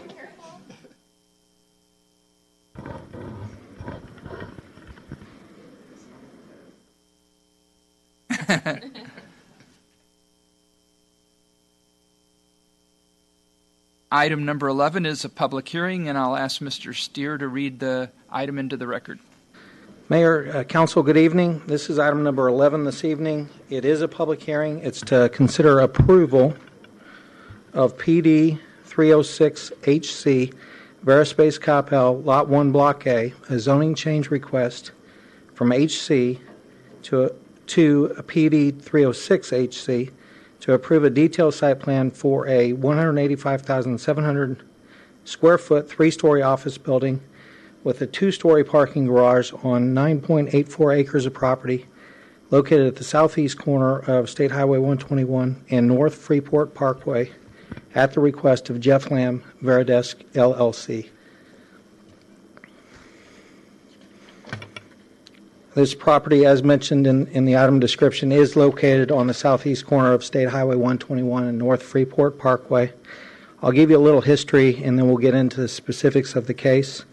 In 2003, the City Council revised the future land use plan and rezoned the property along the freeways citywide to freeway commercial and highway commercial, respectively. The reason for the change was to, quote, allow the landowner significant flexibility in development options to take advantage of the highway access while assuring compliance with the vision for the city's most visible corridors. And then the 2030 comprehensive plan reinforced this vision by designating this property as highway commercial and freeway special district, and it treated it as a gateway into Coppell. The detailed plan development is for a three-story Verispace office building, approximately 185,700 square feet in size. Verispace is proposing to occupy approximately one-third of the space while offering up the remainder for lease. The 9.84 acre site fronts along State Highway 121 and North Freeport Parkway, also has frontages along Northwestern and Canyon Drive. Subject property is the property of combining two platted lots. The future land use component, as mentioned, of the 2030 comprehensive plan calls for freeway commercial uses. This specifically lists mid-rise office as an appropriate use for the gateway. So a 185,700 square foot, three-story office building is exactly what was envisioned for this lot, or for this gateway. The reason for the plan development request is to allow for specific conditions unique to this project, and these conditions include 9 by 18 foot parking spaces where head-to-head parking exists, a reduced loading zone area, and monument and directional sign variances. In terms of circulation, there's a proposed entrance from State Highway 121 that will have a decel lane, other access points from Freeport Parkway and Northwestern Drive, and there's a proposed fire lane that encircles the building. Per the traffic impact analysis that was submitted with this request, a right turn lane is also being shown along Northwestern Drive leading to Freeport Parkway. Setbacks of the structure are meet the standards of the Highway Commercial District. It has a 60-foot minimum front yard setback along State Highway 121 and Freeport Parkway, and then the 30-foot side yard setbacks along Northwestern and Canyon. The applicant is well exceeding the parking required by the zoning ordinance of 1 parking space per 300 square feet, a building area for a professional office use. So 619 spaces are required. They're providing 728 parking spaces. Parking for this proposal is provided with both surface and garage parking. There is a requirement of the ordinance that no more than 50% be located in the front yard, and this proposal is meeting the intent of the ordinance by not having any parking, or not having any parking on Freeport Parkway and only a small amount of surface parking along 121. The majority of the parking is located in the parking garage and at the side or back of the building. 9 by 18 foot parking spaces are being requested where head-to-head parking is proposed, and this is a variance to the city's requirement that head-to-head parking spaces be 9 by 19. So staff researched surrounding cities and found that the majority of neighboring cities, including Grapevine, Irving, Louisville, and Carrollton, all have 9 by 18 as their minimum. So staff can support adding this as a condition to the plan development.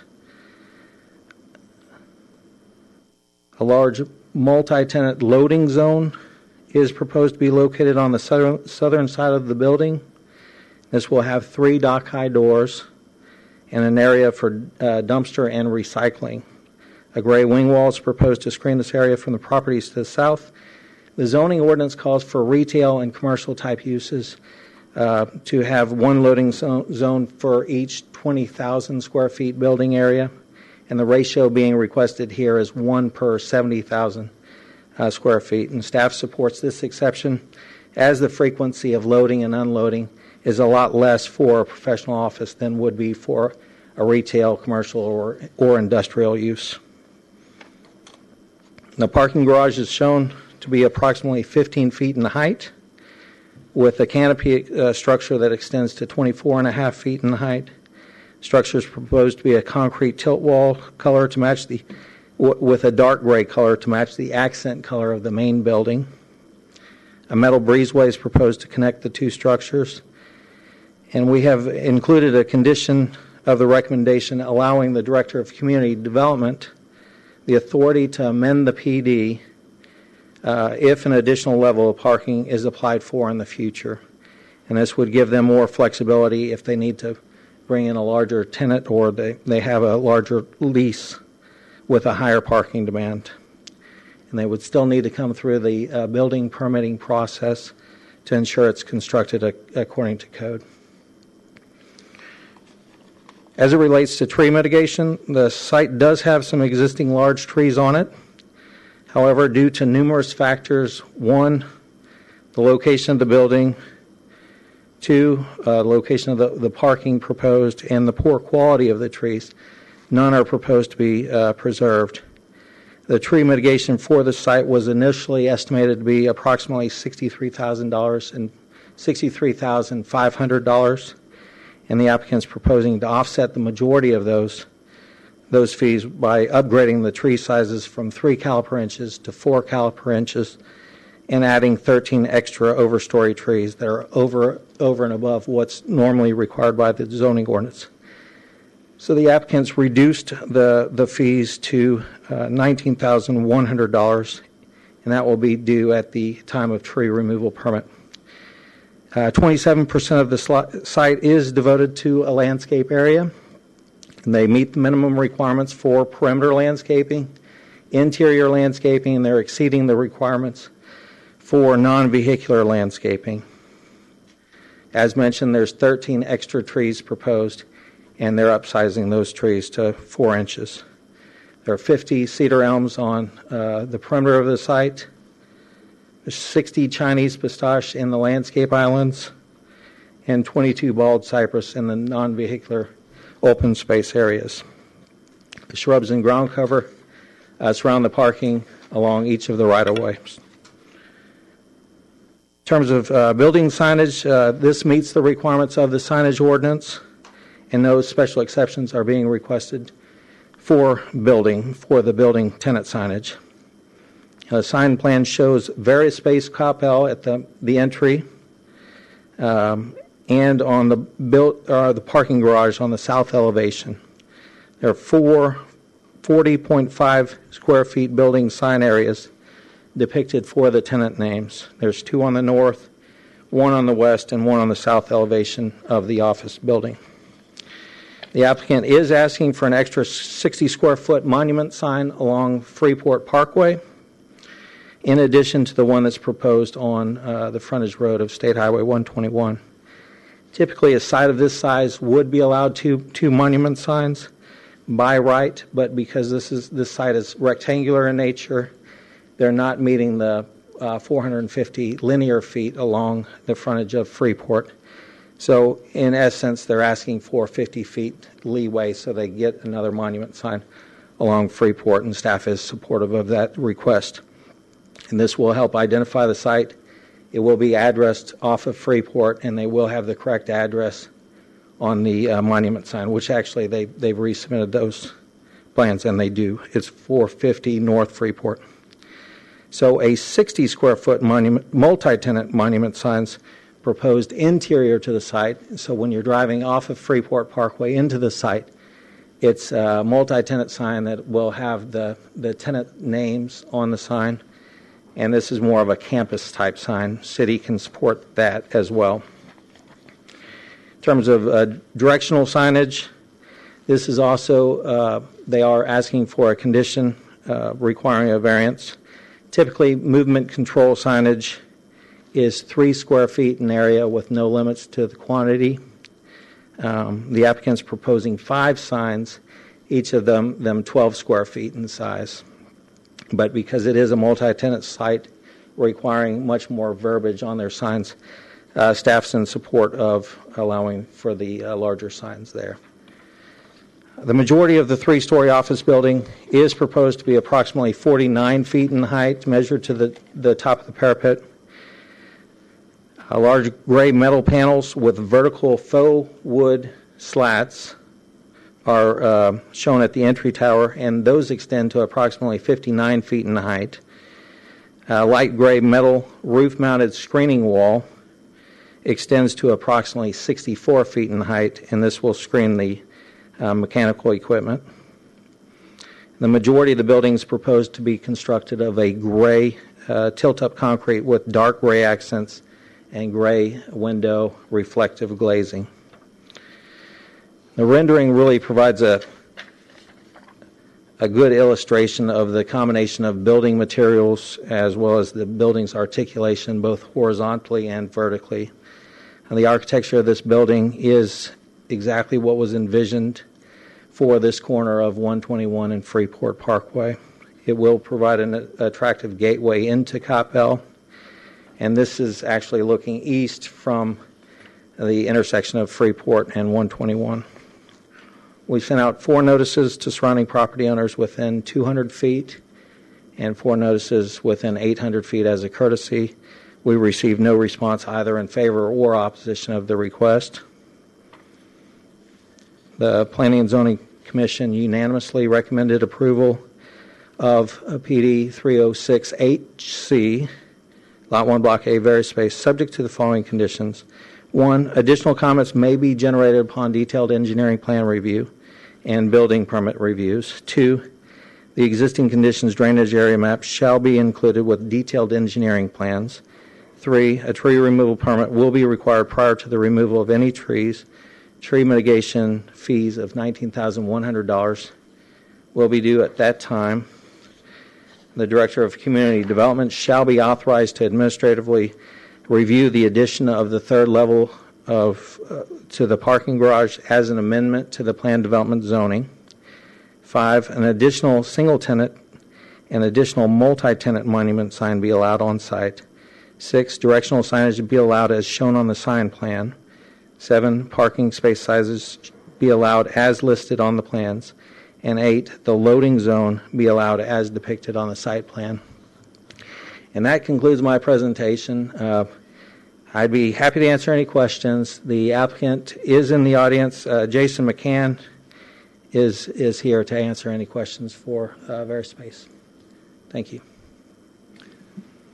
Thanks, Matt. Mr. McCann, do you have anything to say?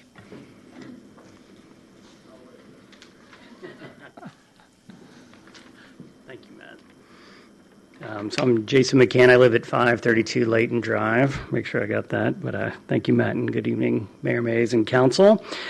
I want to thank the entire city staff for working with us. This has been an incredible process, and really for us, extremely helpful for my team to get to work with everybody as we bring Verispace Coppell to life. Personally, I also want to thank the Planning and Zoning Committee and each of you for really making Coppell an amazing place to live and work. My wife and I have raised our children here, all 3 of them, and we appreciate all the late nights you all devote, and going through tonight has been another joy, so it's been an incredible night as well. In particular, the generous incentive package that you all made to us really made it very easy decision for us to really want to maintain our headquarters here and continue to grow our business and continue to recruit other great organizations that want to come to Coppell and be here.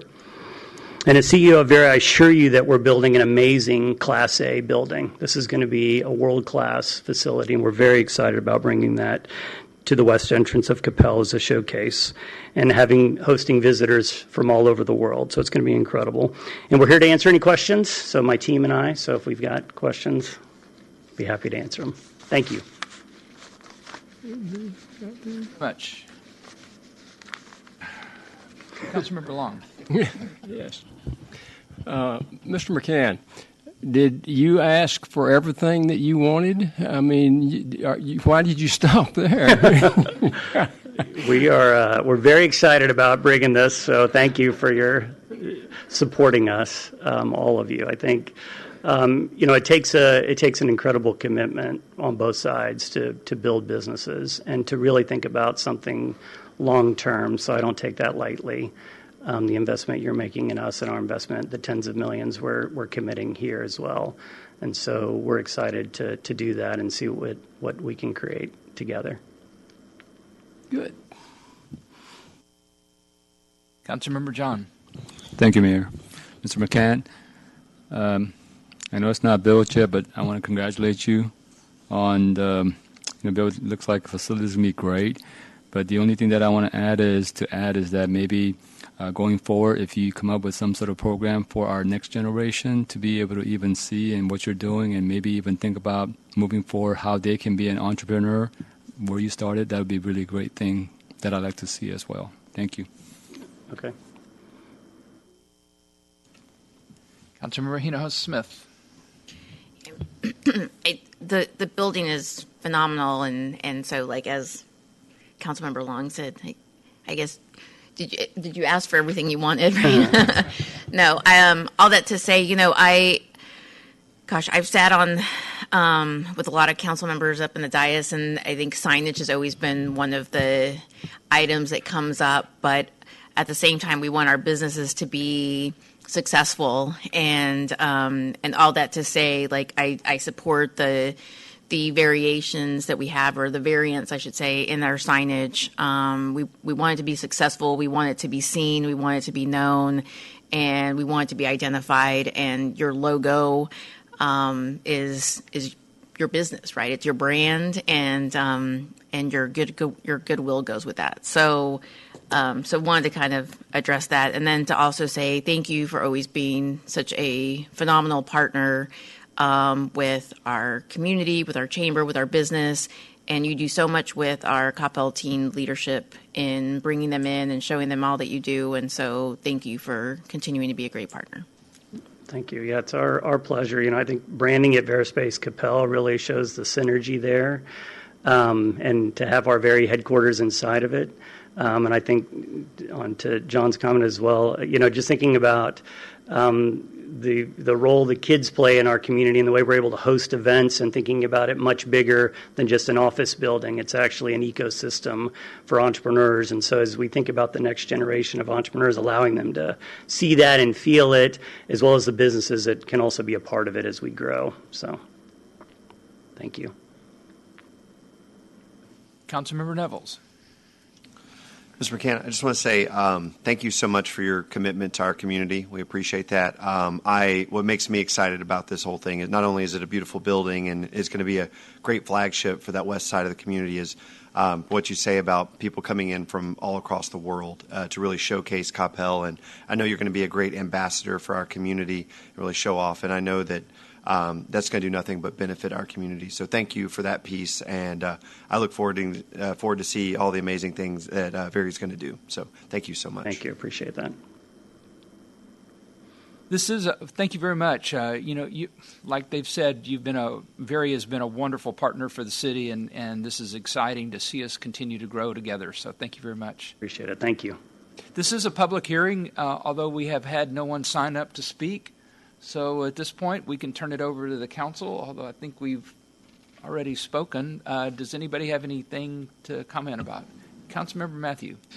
Thank you, Mayor. I have a question for Bob. I'll read from the memo, then I'll ask a question, okay? Yes. These conditions include 9 by 18 parking space where head-to-head condition exists, a reduced loading zone area, and the monument and directional signs variants. So my question for you is, if we approve this modification, what are the legal implications to the city from the existing businesses and the future companies ask for these type of modifications? None, because Okay. this is a planned development, and the council's allowed to tailor the conditions for the development of this site according to this site, and that was the recommendation of staff and P&Z, so you're fine. So if an existing company comes up and say they want a modification on their parking space, They would have to get a variance from the regular provisions of the zoning ordinance through the Board of Adjustment, or they would have to come with a PD amendment seeking a change of conditions for that development. Thank you, Bob. Yes. Any other comments? One more comment. Beg your pardon? I also want to thank Jason for being here. I thank you for your commitment to the city of Coppell. We are excited to see Veridesk is coming up live here in Coppell. Thank you. I'll entertain a motion on item number 11. Councilmember Hinojosa Smith. Let's put a candy in my mouth. I move to close the public hearing and approve item 11 with conditions. By Councilmember Long. All in favor? Long, Hinojosa Smith, Nevels, Jen, Matthew Hill in favor, none opposed. Motion. Thank you very much. Item number 12 is a public hearing, and I open the public hearing and ask Ms. Owens to read the item into the record.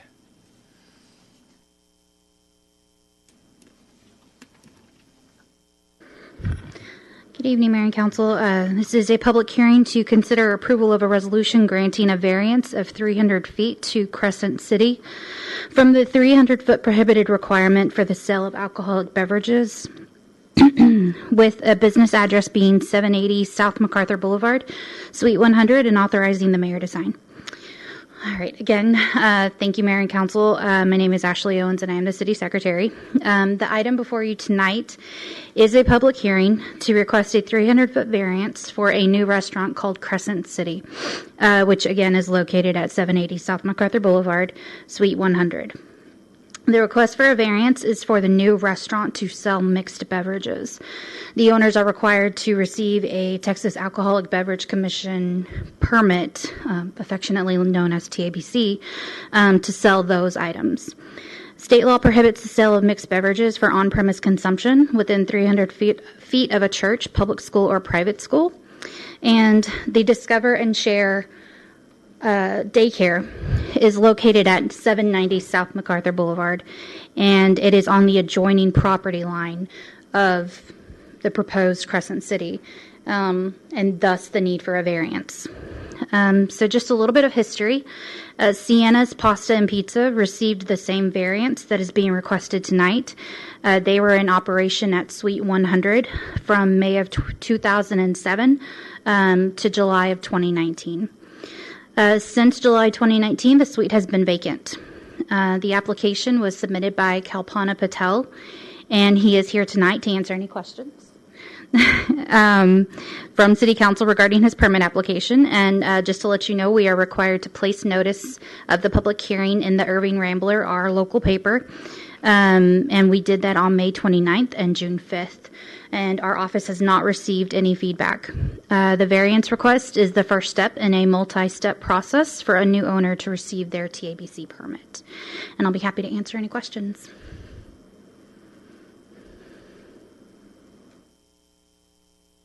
Councilmember John. Thank you, Mayor. Ms. Ashley, I know that the previous tenant, 2007 to 2019, they also had the variance. Yes, sir. Any feedback as to anything that we received from the public or issues, anything? No, sir. So similar to my last presentation to you all, this is the exact same location that would be affected, the Discover and Share Daycare, and they do not have any issues or concerns with Crescent City receiving the permit. And with the notice of the public hearing, I have not received any feedback as well. And that was sufficiently provided to the surrounding neighbors as well. That is just placed in the Irving Rambler. Just the notice of public hearing. Yes, sir. Mm-hmm. Okay. That is our yes. Sorry. Right. So no individual mailing or postcard, nothing was sent. No, sir. Okay. Thank you. Councilmember Nevels. So, to your knowledge, do you know if any the previous tenant had any issues or any complaints or anything with the sale of alcoholic beverages in relation to the daycare? No, sir, not to my knowledge. Thank you so much. Mm-hmm. Councilmember John. Sorry, one more question, and he might be able to answer. Do you know what the operation hours are going to be? That would be a very good question for.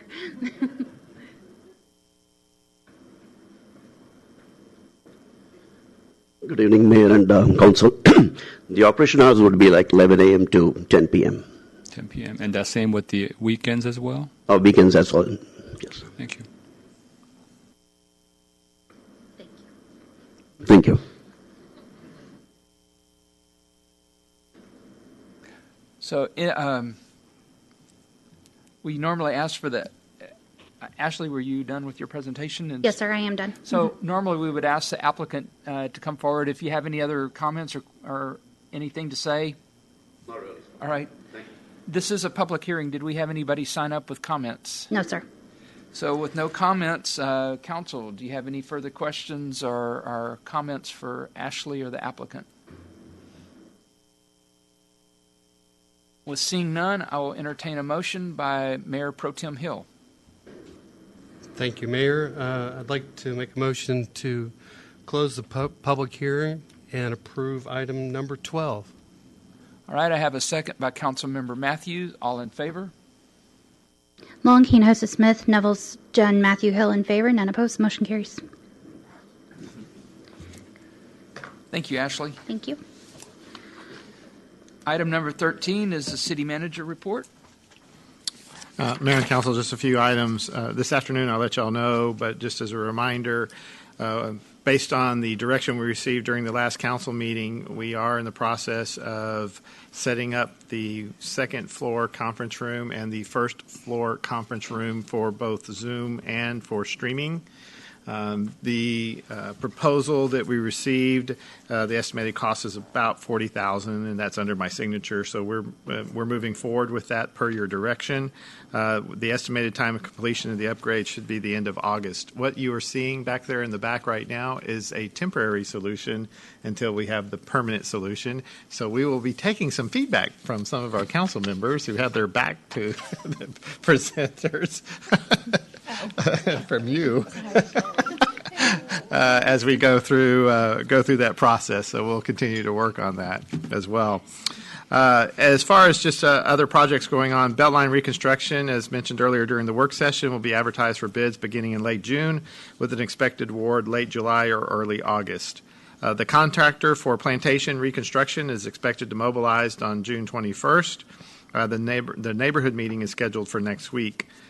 The neighborhood project for Stream G6 was held last week. It was well attended, and staff was able to answer questions about the project and schedule.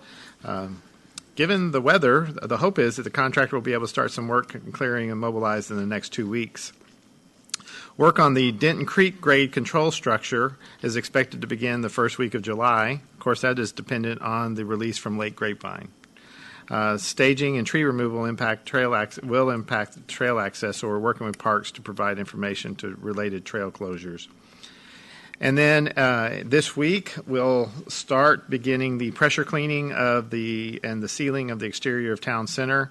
There'll be a lot of work that you'll see going around Town Center to seal the building. So that's going forward as well. With that, Mayor, I conclude my report. Thank you very much. So I've got a full page of stuff on upcoming events. This is Mayor and Council reports, and I was trying to figure out why, and it's because we don't have a second meeting this year, and this is leading into the 4th of July. So second meeting in June. What did I say? This year.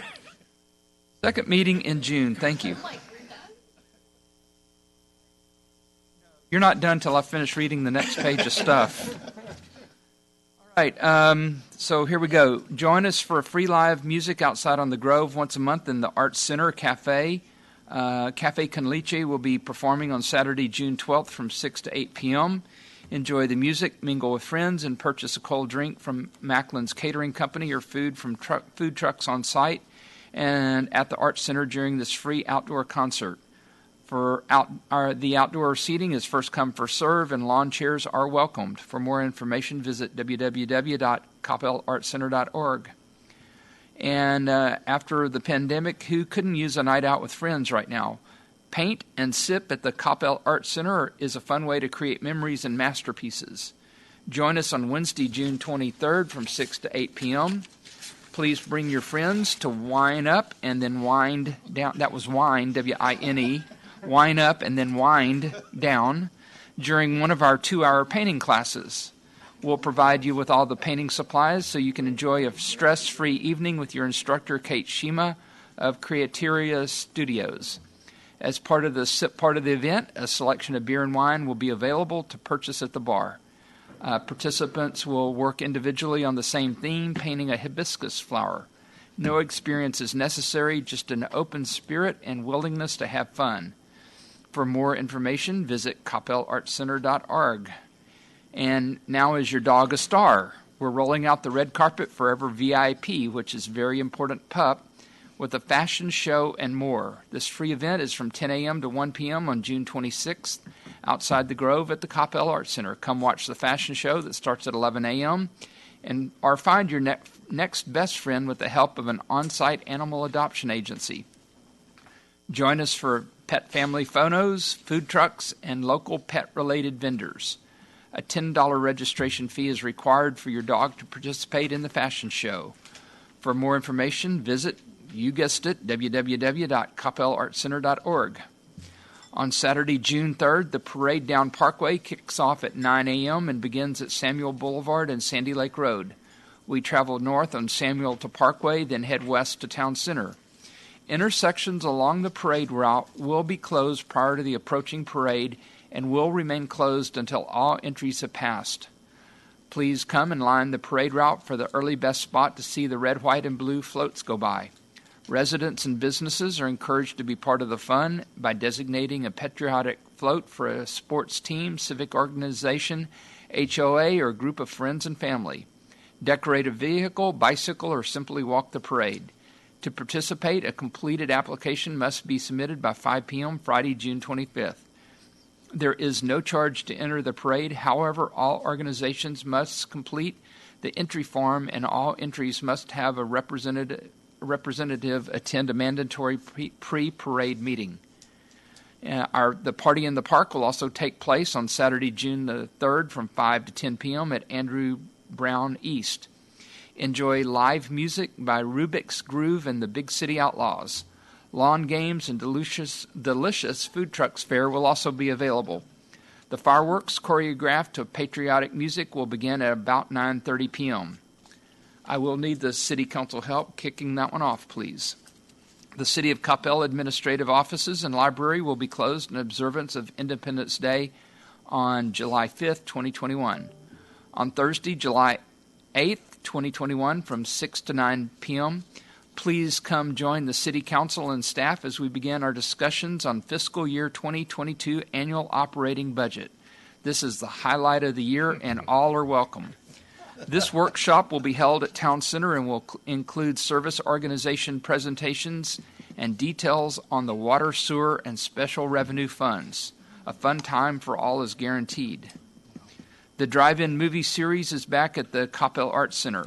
On July 10th, the movie is Spider-Man Into the Spider-Verse. Tickets to the drive-in are sold per vehicle for $15. The parking lot opens at 8 p.m. and spots are first come, first serve. The movie will start at 8:30. Concessions will be available for on-site purchase. For more information, visit the Coppell Arts Center website. Remember that City Council does not have a second meeting in June. That needed to be first, so I would have remembered.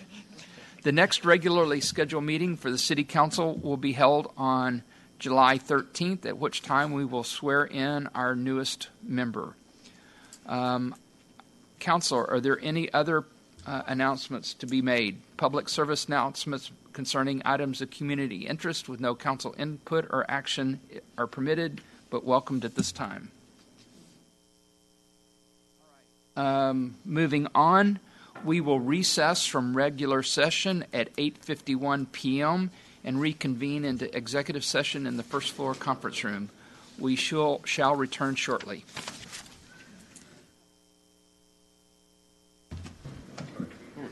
Does this council take bets on?